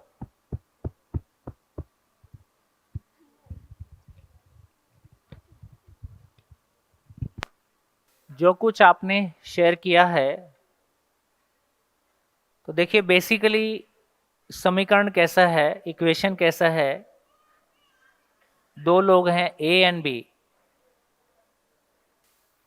हाँ जी, तो जितनी चर्चा हमारी हुई है, हस्बैंड या वाइफ लें या दो फ्रेंड्स लें, दो लोगों के बीच में कंपैटिबिलिटी होने के लिए क्या कंडीशन है? दो लोगों के बीच में हमेशा कंपैटिबल सिचुएशन हो, हमेशा हार्मनी हो, कोई झंझट ना हो, उसके लिए क्या कंडीशन है? अंडरस्टैंडिंग। और अंडरस्टैंडिंग का मतलब क्या है?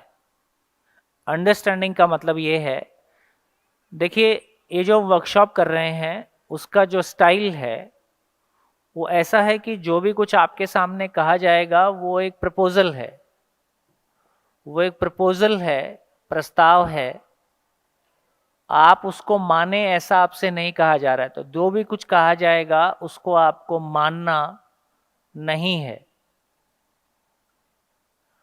क्योंकि हम फॉलोअर होना चाहते हैं कि डूअर होना चाहते हैं। तो डूअर होने के लिए मानना होगा कि जानना होगा? तो हम चीज़ों को जानना चाहते हैं।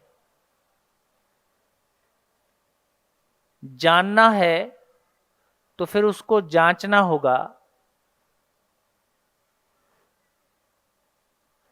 और जांचने का तरीका जिसको यहाँ बोल रहे हैं स्वनिरीक्षण। स्वनिरीक्षण को इंग्लिश में क्या बोलेंगे? इंट्रोस्पेक्शन, सेल्फ ऑब्जर्वेशन जैसा कुछ बोल सकते हैं, उसको हम आगे करेंगे। तो मैं कह रहा था कि जो भी कुछ कहा जा रहा है वो प्रीचिंग नहीं है, वो शुद्ध रूप से साइंस है। जैसा कि मैंने पहले भी कहा, एटम और सेल की तरह से ह्यूमन को क्लासरूम में लाया जा सकता है। पिछले 15-20 सालों के जो भी प्रयास हम लोगों ने किए, school education Maharashtra, school education Chhattisgarh, school education Delhi, तो पिछले प्रयास में कम से कम इतने सालों में हम एक परेशानी से जूझते रहे कि जब भी आप ह्यूमन बीइंग का बात करते हो तो ह्यूमन बीइंग के बारे कोई बात करनी है तो वो क्लासरूम का कंटेंट नहीं है। Chemistry, physics, maths, astronomy, astrology, biology, ये सब साइंस है। लेकिन जब आदमी के बारे बात करते हैं तो वो धर्म की बात है, वो अध्यात्म की बात है, वो कोई बाबाओं का काम है, उसको हम क्लासरूम में नहीं ला सकते।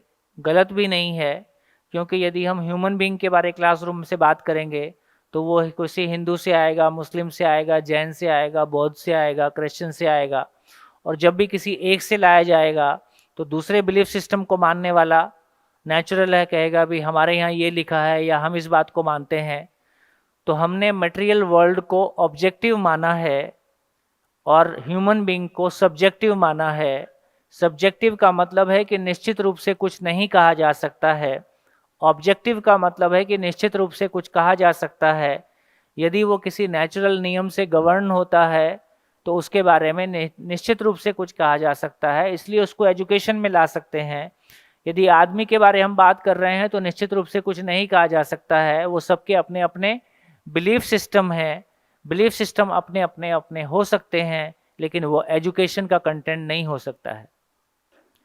दोस्तों, पिछले सालों में, पिछले 5 सालों में जो एक सफलता मिली कि हम हैप्पीनेस करिकुलम के नाम से ज़िंदगी को एजुकेशन में ला पाए, और ज़िंदगी के बारे मैंडेटरी जैसे हमारे बाकी सब्जेक्ट्स हैं, वैसे ही ज़िंदगी के बारे में भी क्लासरूम में एक सब्जेक्ट हो सकता है, और उसमें कोई इज़म का मामला नहीं है। जब भी हम एजुकेशन की बात कर रहे हैं तो it has to be universal, logical, practicable, replicable, hence verifiable. तो इन ग्राउंड्स पे हम सारी बात कर रहे हैं। तो इस हॉल में हम जितनी बात करेंगे वो यूनिवर्सल होगा, लॉजिकल होगा, है ना, अंडरस्टैंडेबल होगा, लिवेबल होगा, सभी के लिए होगा, इसलिए वेरीफाइबल होगा। तो ऐसे ग्राउंड्स पे हम खड़े होकर बात कर रहे हैं। ये आपको जांचना है कि जो कुछ कहा जा रहा है वो इन ग्राउंड्स को मीट करता है कि नहीं मीट करता है ना। यदि ऐसा संभव है तो हम जिंदगी को बिल्कुल हम क्लासरूम में उतार सकते हैं और उसको समझ सकते हैं। 3 दिन के बाद हम इस विश्वास को लेके जाएंगे कि हाँ, मैं ये नहीं कह रहा कि आप जिन प्रॉब्लम्स को लेके लाए हैं वो सारे प्रॉब्लम ठीक हो जाएंगे, लेकिन एक आशा की किरण हमको दिख जाएगी कि उस पर बात करने का कोई प्लेटफॉर्म है और हम एक निश्चित प्रैक्टिसेबल कंक्लूजन्स पे पहुंच सकते हैं और आगे की यात्रा को कर सकते हैं। किसी भी तरह का पैसे का लेन देन इस मंच पे नहीं है, तो कम से कम हमको विश्वास करने में एक आसानी है कि हाँ, हम आगे बढ़ सकते हैं और चीज़ों को देख सकते हैं। तो जितनी बातें आपने कही वो सारी बातें इतनी ही है कि 2 लोगों के बीच में यदि हार्मनी होना है, जीने की जगह बनना है ना, तो उसके लिए क्या कंडीशन होना है, क्या कंडीशन होना है? तो देखिए, हर आदमी अपने आप में एक सेल्फ असेसमेंट करता ही है। ए के बारे असेसमेंट होता है। हर व्यक्ति अपने बारे एक असेसमेंट किया ही रहता है, मैं कैसा हूं। यदि ए का अपने बारे में कोई असेसमेंट है तो नेचुरल है बी का भी अपने बारे में कोई असेसमेंट है। ये ठीक है? और हम 2 की शादी होने वाली, तो इसका मतलब है कि जब हम लड़की देखने जाते हैं या लड़का देखने जाते हैं या एक दूसरे से बात करते हैं, एक दूसरे को समझने की कोशिश करते हैं, तो हम ए के बी के बारे एक राय बना रहे होते हैं। तो मेरा बी के बारे ए का बी के बारे एक असेसमेंट बनता है। आपका ही बनता है कि सामने वाले का ही बनेगा? तो बी भी आपके बारे, तो बी भी ए के बारे एक असेसमेंट बनाता है। और ये संडे टू संडे बनता है कि हर क्षण बनता है? हर क्षण बनता है। ये नॉन स्टॉप है, लगातार होता ही रहता है। और ये हस्बैंड वाइफ का होता है कि सभी का एक दूसरे के साथ होता है। हम जॉब में रहते हैं, वहां भी होता है। हम न्यूज़ में किसी को सुनते हैं, वहां भी होता है। तो इसका मतलब है कि हर आदमी के पास मूल्यांकन करने का, असेसमेंट करने का नॉन स्टॉप मैकेनिज्म है, और लगातार हर व्यक्ति अपने बारे भी और दूसरों के बारे भी एक असेसमेंट, हम आदमी के बारे करते हैं कि कंट्रीज के बारे भी करते हैं? हम कंट्रीज के बारे भी कोई हमारा असेसमेंट बनाते रहते हैं। हम कंट्रीज के बारे करते हैं कि जाति और धर्म के बारे भी करते हैं? जाति और धर्म के बारे भी करते हैं। गुजराती ऐसे होते हैं, मारवाड़ी ऐसे होते हैं, सिंधी ऐसे होते हैं, पंजाबी ऐसे होते हैं, और ये वो वाले तो ऐसे होते हैं। तो हमारा सबके बारे कुछ ना कुछ एक मूल्यांकन है, एक असेसमेंट है। तो इसका मतलब है कि हर आदमी अपने बारे एक असेसमेंट करता है। मैं जो अपने बारे असेसमेंट 10 साल पहले किया था, वो आज भी बना हुआ है कि बदल गया है? बदल जाता है, कुछ बना भी रहता है। तो मैं जो असेसमेंट अपने बारे किया था वो लगातार 10 साल पहले भी कर रहा था, आज भी कर रहा हूँ, और मैं फ्यूचर के लिए भी कोई प्रोजेक्शंस करता हूँ कि 10 साल बाद मैं कैसा होऊंगा। तो ये लगातार मेरे भीतर एक प्रोसेस चलता रहता है। 2 लोगों को साथ साथ जीना है तो क्या होना पड़ेगा? 2 लोगों को साथ साथ जीना है, चाहे जॉब में जीना है, चाहे घर में जीना है, चाहे अपनी इमेजिनेशन में जीना है। हम लोगों के साथ हमेशा फिजिकली जीते हैं कि हमारी कल्पनाओं में जीते रहते हैं।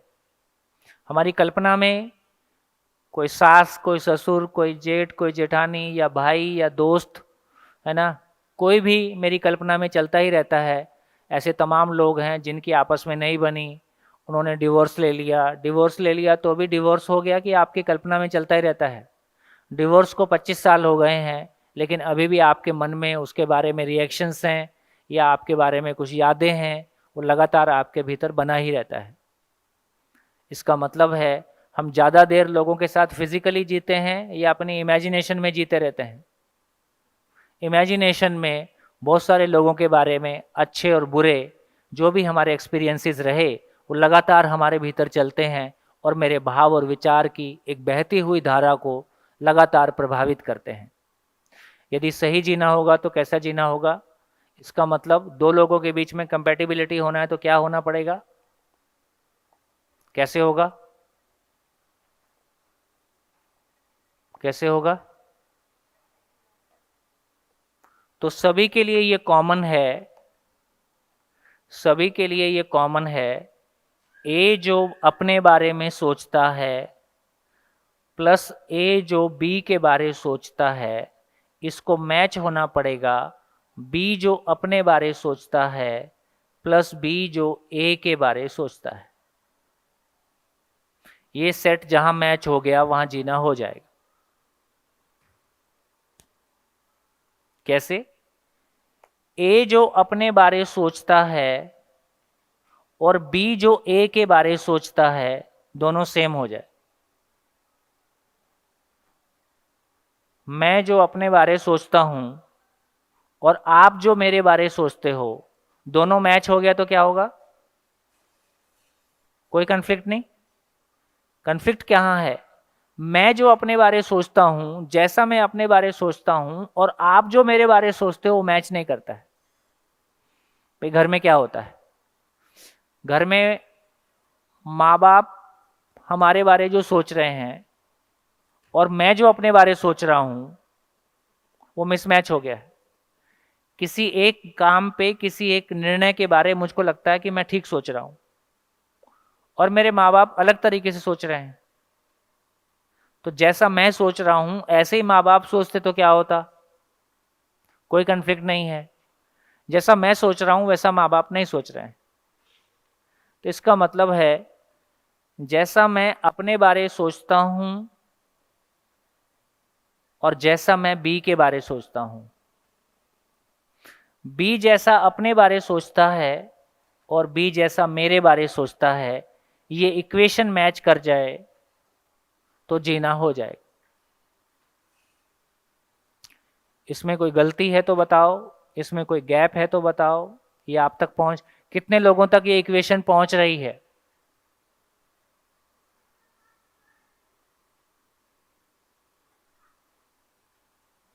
इससे ज्यादा कुछ हो सकता है? दो लोगों को जीना है तो इससे ज्यादा कुछ हो सकता है? इससे कम में काम चलेगा? इससे कम में काम चलेगा? इससे कम जो भी होगा तो क्या होगा? इससे कम जो भी होगा वो कन्फ्लिक्ट होगा, कन्फ्यूजन होगा, है ना, असहमति का दौर होगा, है ना, झेलना होगा, झिलाना होगा। तो ये हुए बिना हमारा जीना नहीं हो सकता है। कितने लोग इस बात से सहमत हैं? अब ये कैसे होगा? कैसे होगा? बोलिए कैसे होगा? माइक माइक कैसे होगा? हेलो, मेरे ख्याल इंट्रोडक्शन। आई एम ध्वनि मेहता, मैं अहमदाबाद से हूँ और अभी जॉब कर रही हूँ हाउसिंग लोन में, एनबीएफसी में। Housing board? Housing loans. Housing loans. NBFC banking, non banking में। एचडीएफसी में। हाँ। मुझे लगता है कि ये गैप तभी फील हो सकता है जब कम्युनिकेशन ज़्यादा हो और क्लियर हो, ट्रांसपेरेंट कम्युनिकेशन हो। क्योंकि हम सिर्फ इमेजिनेशन, हम कुछ चीज़ें अज्यूम कर लेते हैं सामने वाले हाँ। के, तो वो जब तक क्लियर आउट नहीं होगा तब तक हम वो अजम्पशन में ही जीते रहेंगे। एंड थिंग, और दूसरी चीज़ ये है कि जितना अलग अलग सिचुएशंस हम एक्सप्लोर करें तब तक हम किसी को समझ नहीं पाएंगे। सर जैसे कि इन्होंने बोला कम्युनिकेशन, उसके बाद अंडरस्टैंडिंग होना, कम्युनिकेशन होने के बाद वो जो बात हुई है उसको अंडरस्टैंड करना, और उसके बाद अंडरस्टैंडिंग के बाद अगर वो दोनों बात जो हमारे मन में है और वो सामने वाले के मन में है, जो अंडरस्टैंडिंग से जो कंक्लूजन निकलता है उसको एक्सेप्ट करना। और मैं तो हर महीने 2 लड़कियां ले आता हूँ और मैं तो ट्रांसपेरेंट हूँ। ऐसे नहीं सर, ऐसा नहीं चलेगा? नहीं नहीं, not- आप इसको समझो, नहीं, यही ऐसे फ्रीडम नहीं, है। नहीं ऐसे नहीं। Understanding on the basis of के जो लाइफ पार्टनर, जैसे कि मेरी कुछ अंदर से कुछ बातें हैं, लाइफ पार्टनर की कुछ बातें हैं, तो दोनों का समझ के कि दोनों चाहते क्या है लाइफ में। हमें तो चाहता हूँ, मैंने बताया ना। नहीं, पर जैसे कि मैं नहीं चाहती तो आप नहीं चाहते तो अब इसमें कैसे होएगा? अब कौन सही है कौन गलत है? भाई एक आदमी की इंडिपेंडेंस, एक आदमी का फ्रीडम, उसको सम्मान किया जाए कि नहीं किया जाए? शादी हो गई तो क्या हम बिल्कुल, है ना? और ट्रांसपेरेंसी कोई चीज है, मैं कुछ छुप के नहीं कर रहा हूँ, नहीं, वो है ना? आपके सामने ही लाता हूँ, आपके साथ बैठ के पीता हूँ, और आप भी ले आओ, मेरे को इसमें कोई दिक्कत नहीं है। ये घटी घटनाएं हैं ना, कोई ऐसा कल्पना से जोड़ के नहीं बता रहा हूँ। तो ऐसे में क्या क्वेश्चन खड़ा? अब ऐसे में कम्युनिकेशन और ट्रांसपेरेंसी और, है ना, खुल के बात किया जाए, अब इसमें क्या खुल के बात किया जाए? तो कौन सही है कौन गलत है कैसे माना जाए?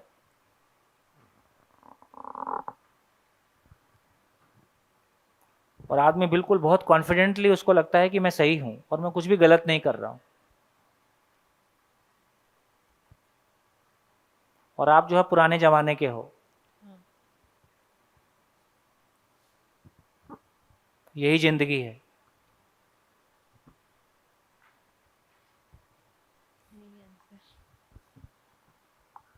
अब इसमें कम्युनिकेशन क्या करेगा, अंडरस्टैंडिंग क्या करेगी? हाँ जी, माइक।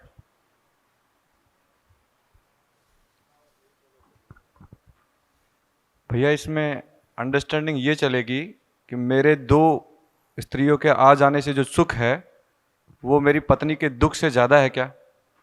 इस बात को तय करना पड़ेगा कि उसको तकलीफ हो रही है। भाई तुम तकलीफ पा रहे हो तो तुम्हारी कंडीशनिंग की वजह से तकलीफ पा रहे हो, मैं तकलीफ नहीं दे रहा हूं। वो कंडीशनिंग जो भी है, ये बात पहुंच रही सबको? ऐसी स्थिति में यदि पत्नी दुखी हो रही है तो अपनी दकियानूसी विचारों की वजह से दुखी हो रही है, और तुम अपने घर जाओ और तुम अपना माइंडसेट ठीक करके आओ, ठीक है? और यही जीने का सही तरीका है, ऐसा मैं मानता हूं। हाँ तो ठीक है, तो फिर उसको उसने दूसरी प्रायोरिटी चुनी तो परिवार टूट गया। उसको चुनना क्या है? उसको सामने वाले व्यक्ति का रेस्पेक्ट देना पड़ेगा, भले विचार दकियानुसी हो, जैसा भी हो, कम से कम समझना तो पड़ेगा। परिवार के लिए सिर्फ मेरी प्राइवेट लाइफ, मेरी अपनी लाइफ पड़ेगा काम करता नहीं है, जो हो रहा है वो बता रहा हूं। वही तो। इसका रास्ता क्या है? माइक। पहले ही एक लाइन ड्रॉ करनी पड़ेगी कि ये सोशली हमें देखना पड़ेगा। थोड़ा माइक ऊपर। कोई भी इश्यू है, कोई भी, जैसे मेरा कोई शौक है तो वो सोशली एक्सेप्टेबल है या नहीं है, मतलब मुझे पसंद है ये सही है, मुझे उसमें बड़ा मज़ा आता है ये सही है। जैसे मुझे शराब पीना अच्छा लगता है तो मेरी नज़रिए से मुझे बड़ा मज़ा आता है, पर वो सोशली एक्सेप्टेड है कि नहीं है ये देखना मत हो, हु केयर्स? पर मैं सोशल को केयर करने के लिए बना ही नहीं हूँ, मुझको जो अच्छा लगता है मैं वो करता हूँ। नहीं, हाँ, मैं इस मतलब मुझे सभी के साथ मिलके जीना है ना, मुझे अकेले तो नहीं जीना है, तो मुझे वो केयर करना पड़ेगा ना। मुझको दूसरे के साथ मिलके जीने को जो अच्छा लग रहा है मेरे को वही करना है, मैं दूसरे तो मिलके जीना ही नहीं है। तो फिर शादी करने का कोई वही नहीं है ना। नहीं, और शादी करने के पहले एक दूसरे के पूरे इमेजिनेशन थॉट प्रोसेस में से इतना बड़ा बिलीफ सिस्टम है, क्या सारी बिलीफ्स को निकाल के आप चेक कर पाओगे? नहीं। और चेक करने जाओगे तो पता चलेगा शादी नहीं होगी। नहीं। तो इसका मतलब है कि ऐसी कंडीशनिंग निकल के कल आएगी ही जिसमें कि वो बहुत संभावना है कि आपके साथ उसकी सहमति नहीं बनेगी। तो फिर वहां सवाल ये खड़ा होगा कि क्या सही है क्या गलत है। कोई जगह तो होगी ना। कहता है समाज मैं केयर नहीं करता। ये अच्छा, जैसे जैसे आज ये प्रॉब्लम खड़ा हो गया, जैसे मैं कह रहा था कि हमारे ज़माने में कम से कम इंटरकास्ट मैरिज प्रॉब्लम होती थी। देखो आपको पता है कि नहीं है कि हरियाणा में आज भी वो स्थितियां हैं कि यदि लड़की ने किसी गैर जातीय, सभी समाजों में नहीं है, कुछ में है, अब नहीं है लेकिन फिर भी है, कि यदि लड़की ने किसी दूसरे जाति के लड़के से शादी कर ली, अफेयर कर लिया, प्यार व्यार हो गया और बाप को पता चल गया, तो बाप अपनी बेटी को गोली मार देता है। ऑनर किलिंग कभी कभी अखबार में, न्यूज़ में सुनते होंगे। तो दूसरी जाति में विवाह करना इतना बड़ा अपराध था, कभी वो जमाना भी था। पर अब तो दूसरी प्रॉब्लम हो गई, लड़का कहता है कि मैं तो लड़के से ही शादी करूंगा, और बाप उसको समझाता है कि देखो ये ठीक नहीं है। बोले तुम तो लड़के से शादी की थी, तुम्हारी कौन सी ठीक चल रही है? अब क्या करोगे? लॉजिक तो लॉजिक है, और आपके पास तो लॉजिक बहुत सारा है ना, और आप तो गिना दोगे कि वो इतने सारे कंट्रीज में ये लीगल है, ऐसा है वैसा है, तो अब यहाँ तो कुछ काम नहीं करेगा। अब क्या सही है और क्या गलत है? ये तो उस इंसान पे डिपेंड करेगा ना, उसकी सोच कैसी है। मतलब सोच यही है कि आप मैं हस्बैंड वाइफ हैं, तो कुल मिला के एक दिन लगता है कि हम साथ नहीं चल सकते। सोच फाइनली यहीं पहुंचती है। और पहले एक ज़माना था जब डिवोर्स लेने में दिक्कत होती थी, सोशली भी एक्सेप्टेबल नहीं था, फाइनेंशियली भी लड़की हस्बैंड पे डिपेंडेंट थी, है ना, सामाजिक कारण भी थे। आज दोनों ही कारण कम हो गए हैं। तो अब कोई हस्बैंड वाइफ ऐसा नहीं है जिसकी ज़िंदगी में कोई दौर ऐसा नहीं आता है जब उठापटक अच्छे से हुई हो, ना हुई हो, होता ही है। उसको आप पचा के निकल गए तो कल आने वाला समय नॉर्मल हो गया, लेकिन आप उसको पचा ही नहीं पाए और आप अलग हो गए। अभी ये वाली स्थितियाँ ज़्यादा हैं, क्योंकि आपको भी लगता है कि फाइनेंशियली तो मैं भी कमाती हूँ, क्यों झेला जाए। बाप भी ऐसा बोलता नहीं है कि कन्यादान किया है, वो भी कहता है बेटा ये घर भी तेरा ही है, तो चल इधर वापस आ, है ना। पहले एक एज का भी डिफरेंस शादियों में किया जाता था। पहले पति परमेश्वर हुआ करता था, है ना, और लड़की दूसरे परिवार से जाके उस घर में उसको एडजस्ट होना होता था।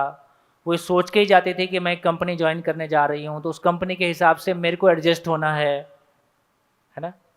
तो पहले एक पति होता था, एक पत्नी होती थी।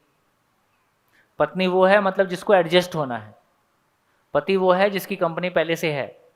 तो पत्नी को जाके पति की कंपनी ज्वाइन करना होता था और उसमें उसको एडजस्ट होना होता था। उस घर की परंपराएं, उस घर की जो भी तौर तरीके हैं, उसके हिसाब से मुझको एडजस्ट होना है, ऐसा वो मान के जाती थी।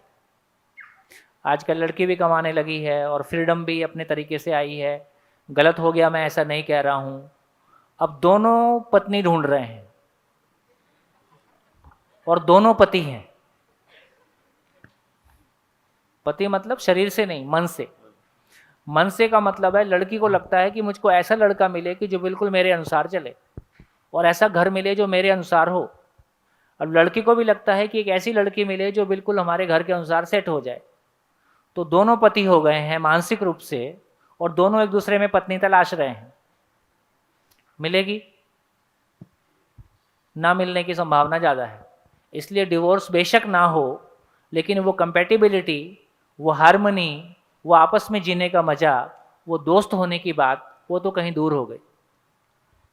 सवाल तो यही है ना कि हम डिसाइड कैसे करें कि एक दूसरे के साथ चलेगा, मतलब अच्छे से। तो बोलो, आप बताओ। देखो हमारा तो जो होना था हो गया, अब तो बारी आपकी है। हाँ जी, माइक पीछे। हेलो सर, दोनों का गोल एक होगा ना? गोल एक, गोल क्या होता है? गोल मतलब कि जो पर्पस है मैरिज का वो एक होगा कि दोनों पर्पस कहाँ पता है? वो साथ मिलके जीना है। जीना क्या होता है? वही सर, दोनों का इंडिविजुअल ग्रोथ होना चाहिए। चाहिए क्या होता है? सोशली, स्पिरिचुअली, जो भी आपको पता है, आपका ग्रोथ होना चाहिए सर। ये सब तो कुछ पता नहीं। खाना ही पीना जिंदगी है, मौज मजा करना जिंदगी है, और मजा करने के तरीके दोनों के अलग अलग। कोई मजा करने का तरीका ऐसा है फिजिकल लेवल पे जो दोनों को हमेशा एक जैसा सूट करता हो? नहीं सर, ऐसा हो नहीं सकता। नहीं हो सकता। एक ही को आज अच्छा लगता है, कल अच्छा नहीं लगेगा। जी सर। क्या समझ में आया? हाँ जी बोलिए, क्या समझ में आ रहा है? हाँ जी माइक पीछे। दो चीजें हैं जिसके ऊपर हम ध्यान दे सकते हैं, एक तो एडजस्टमेंट्स और हाँ, दूसरा फिर म्यूचुअल सम, अंडरस्टैंडिंग। दूसरा म्यूचुअल म्यूचुअल अंडरस्टैंडिंग। अंडरस्टैंडिंग कि चलो कुछ चीजें ऐसी है जो मुझे उसके लिए अच्छी नहीं लग रही है, कुछ चीजें ऐसी है जो उनको मेरे लिए अच्छी नहीं लग रही है। So A will try to understand B and B will try to understand A, तो एंड इट्स अ पुराना long term and a life term goal, so we need to take balance both the ways. तो अभी फिर एक नई चीज निकल के आती है कि जिंदगी मतलब समझौता है। मतलब ये होता ही है, आपको ये करना ही पड़ेगा, पड़ेगा पड़ेगा पड़ेगा, तो उसमें जिंदगी नहीं बचती है, समझौता ही बचता है। बात आपकी ठीक है। फिर दो ही रास्ते हैं, या तो भाई डिवोर्स ले लो या एक दूसरे को एडजस्ट करो। लेकिन जहां आपकी सबसे ज़्यादा जीने की तमन्ना है, जहां आपकी सबसे ज़्यादा जीने की, सबसे ज़्यादा किसी के हम नज़दीक आते हैं, मतलब मैरिज वो रिश्ता है जहां हम ट्रांसपेरेंट हो जाते हैं, कुछ भी एक दूसरे का छिपा हुआ नहीं है। जहां हमारी जीने की बहुत गहरी तमन्ना है, वहां समझौतों पे जिंदगी चले तो उसका क्या मजा आने वाला है। और कुछ आप कहना चाहते हो? और कुछ आप कहना चाहते हो?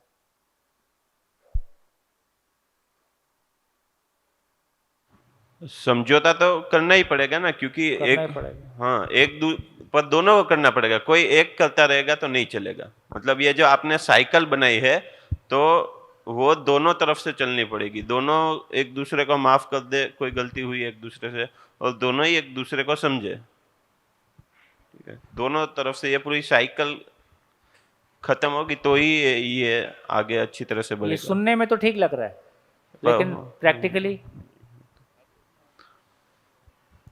वो उसके लिए शायद उसका रीजन ये होगा कि वो कैसे एटमॉस्फेयर में से आते हैं, वहाँ की जो लोकली कैसे लोग रहते हैं, जो सारे जैसे कि हमारे आसपास कैसे लोग शादी करके जी रहे हैं, उस पर डिपेंड करेगा। हाँ जी बोलिए। प्रॉब्लम मैंने आपके सामने रखी है, इस प्रॉब्लम में आपको क्या कहना है? भैया समझौते की बजाय स्वीकार्यता और सम्मान मुझे लगता है ज़्यादा बेटर वर्ड है। हम स्वीकार कर लें तुम ऐसे हो, ओहो, और मैं इसका सम्मान भी करता हूँ।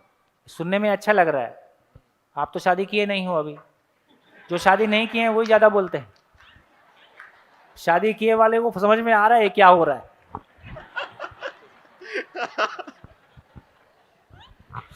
शादी नहीं करने वाले थ्योरी बताते हैं, शादी करने वाले को प्रैक्टिकल पता चल गया है। सर मुझे लगता है कि सही गलत का कोई अगर आधार हो, जैसे कि इनका होता है कि सारी चीज़ें एक्सेप्ट कर लेते हैं और मैं सारी चीज़ें एक्सेप्ट नहीं करती, तो कभी मुझे भी डाउट होता है कि नहीं मैं भी आजकल थोड़ा वैसे लड़के ज़्यादा उदार हो गए हैं, मेरे को ऐसा लगता है। हाँ है हाँ आजकल लड़के लड़की के हिसाब से एडजस्ट होने का, ढलने का पूरा कोशिश करते हैं। हाँ, तो मुझे तो कभी वो उसमें भी कभी डाउट हो जाता है कि हाँ। मैं कहीं गलत होगी तो ये वो भी एक्सेप्ट कर लेंगे। तो मुझे लगता है कि कितना ऐसा साल हो है गया कि शादी को? नहीं हुई शादी अभी, अभी हुई नहीं? 2 साल मतलब हम अभी साथ हुई में- नहीं तो नहीं होने में तो एक ठीक है काफी। बोले उसको कहता है तू कर ले, जो कर ले कर ले। मुझे लगता है सर कि सही गलत का एक अगर बेस हो, एक मतलब जहाँ पे मैं ये देख सकूँ कि नहीं मैं सच में ये अभी बोल रही हूँ कि नहीं मैं ठीक हूँ, तो क्या मैं सच में ठीक हूँ? अभी ये बोल रहे हैं कि ये गलत है, ये सही है, तो हमारे जमाने में हाँ जब शादी होती थी तो नया नया चलन चला था कि लड़की लड़के को बात करवाते थे, वो नया नया चला था उस समय। हमारे पिताजी के शादियों के समय में तो लड़की देखते ही नहीं थे, शादी हो जाती थी। यहाँ भी ऐसा था पहले, पुराने लोगों में लड़की देखते ही नहीं थे, वो शादी में पहली बार ही मिलती थी। फिर हमारे समय तक आया कि थोड़ा साथ में बिठाने लगे। तो मैं जब देखने गया तो एक एक करते करते गाड़ी में 12 लोग हो गए। वो वैन थी और उसमें 12 लोग भर गए, 8-10 लोग भर गए। तो पहले तो मैं इससे परेशान था कि इतने सारे लोग क्यों जा रहे हैं। खैर चले गए तो मेरे को बाद में पता चला अंगूठी पहले से लेके गए थे। मेरे को लड़की दिखा रहे हैं, वो पहले सोच के आए हैं कि फाइनली है। मैं शादी करने हमको कमरे में बिठा दिया तो हमने बातचीत करना शुरू किया। तो थोड़ा सा सोचने वाले आदमी पहले से थे, तो हमको पता था कैसे पूछना है, क्या क्या बात करनी है। तो मैं जो पूछूं वो हाँ या ना बोल दे। तो मेरे को समझ में आया गूंगी तो नहीं है। बोलती है कि नहीं बोलती? तो मैं फिर ऐसा क्वेश्चन पूछना पड़ेगा जिसका जवाब हाँ या ना में नहीं होता। फिर क्वेश्चन मैं करता था, जवाब उसकी भाभी देती थी। तो मैं पहले तय कर लो दोनों में से शादी किसको करनी है। तो इतना सुन के भाभी तो चली गई। तो फिर मैंने पूछा, मैंने क्वेश्चन डिजाइन किया, मैं संयुक्त परिवार के बारे आपके क्या विचार है? अब इसमें तो हाँ या ना नहीं चलेगा, कुछ तो बोलना होगा। फिर मैंने एक दो क्वेश्चन और पूछा। उधर तब तक उनका मंत्र शुरू हो गए हमारे परिवार में ना, उनका तो काम पक्का ही था, पहले से ही था। तो मैं कहना चाहता हूं कि अभी जिस तरह का माहौल है उसमें ये जो कंपैटिबिलिटी है, अच्छा हमारे समय में इतना लॉजिक इतना नहीं था, वो आस्था वाला भाग ज्यादा था। हम भी कोई समझ के शादी कर रहे थे ऐसा नहीं था, क्योंकि परिवार में होता ही है, क्योंकि सभी करते ही हैं। तो लड़की भी एक आस्था के साथ है, लड़का भी एक आस्था के साथ है, फिर भी जो बीच में होना होता था। अभी की जनरेशन में जब आप दोनों ही सोचने वाले हो गए हो, दोनों ही कमाने वाले हो गए हो और समाज वाले बैरियर छोटे हो गए हैं, अब इस लेवल पे आके ये कंपैटिबिलिटी को बिठा पाना है ना, तो ये कैसे कंपैटिबिलिटी बनेगी, इसका आधार क्या होगा? खाना खाने से कुछ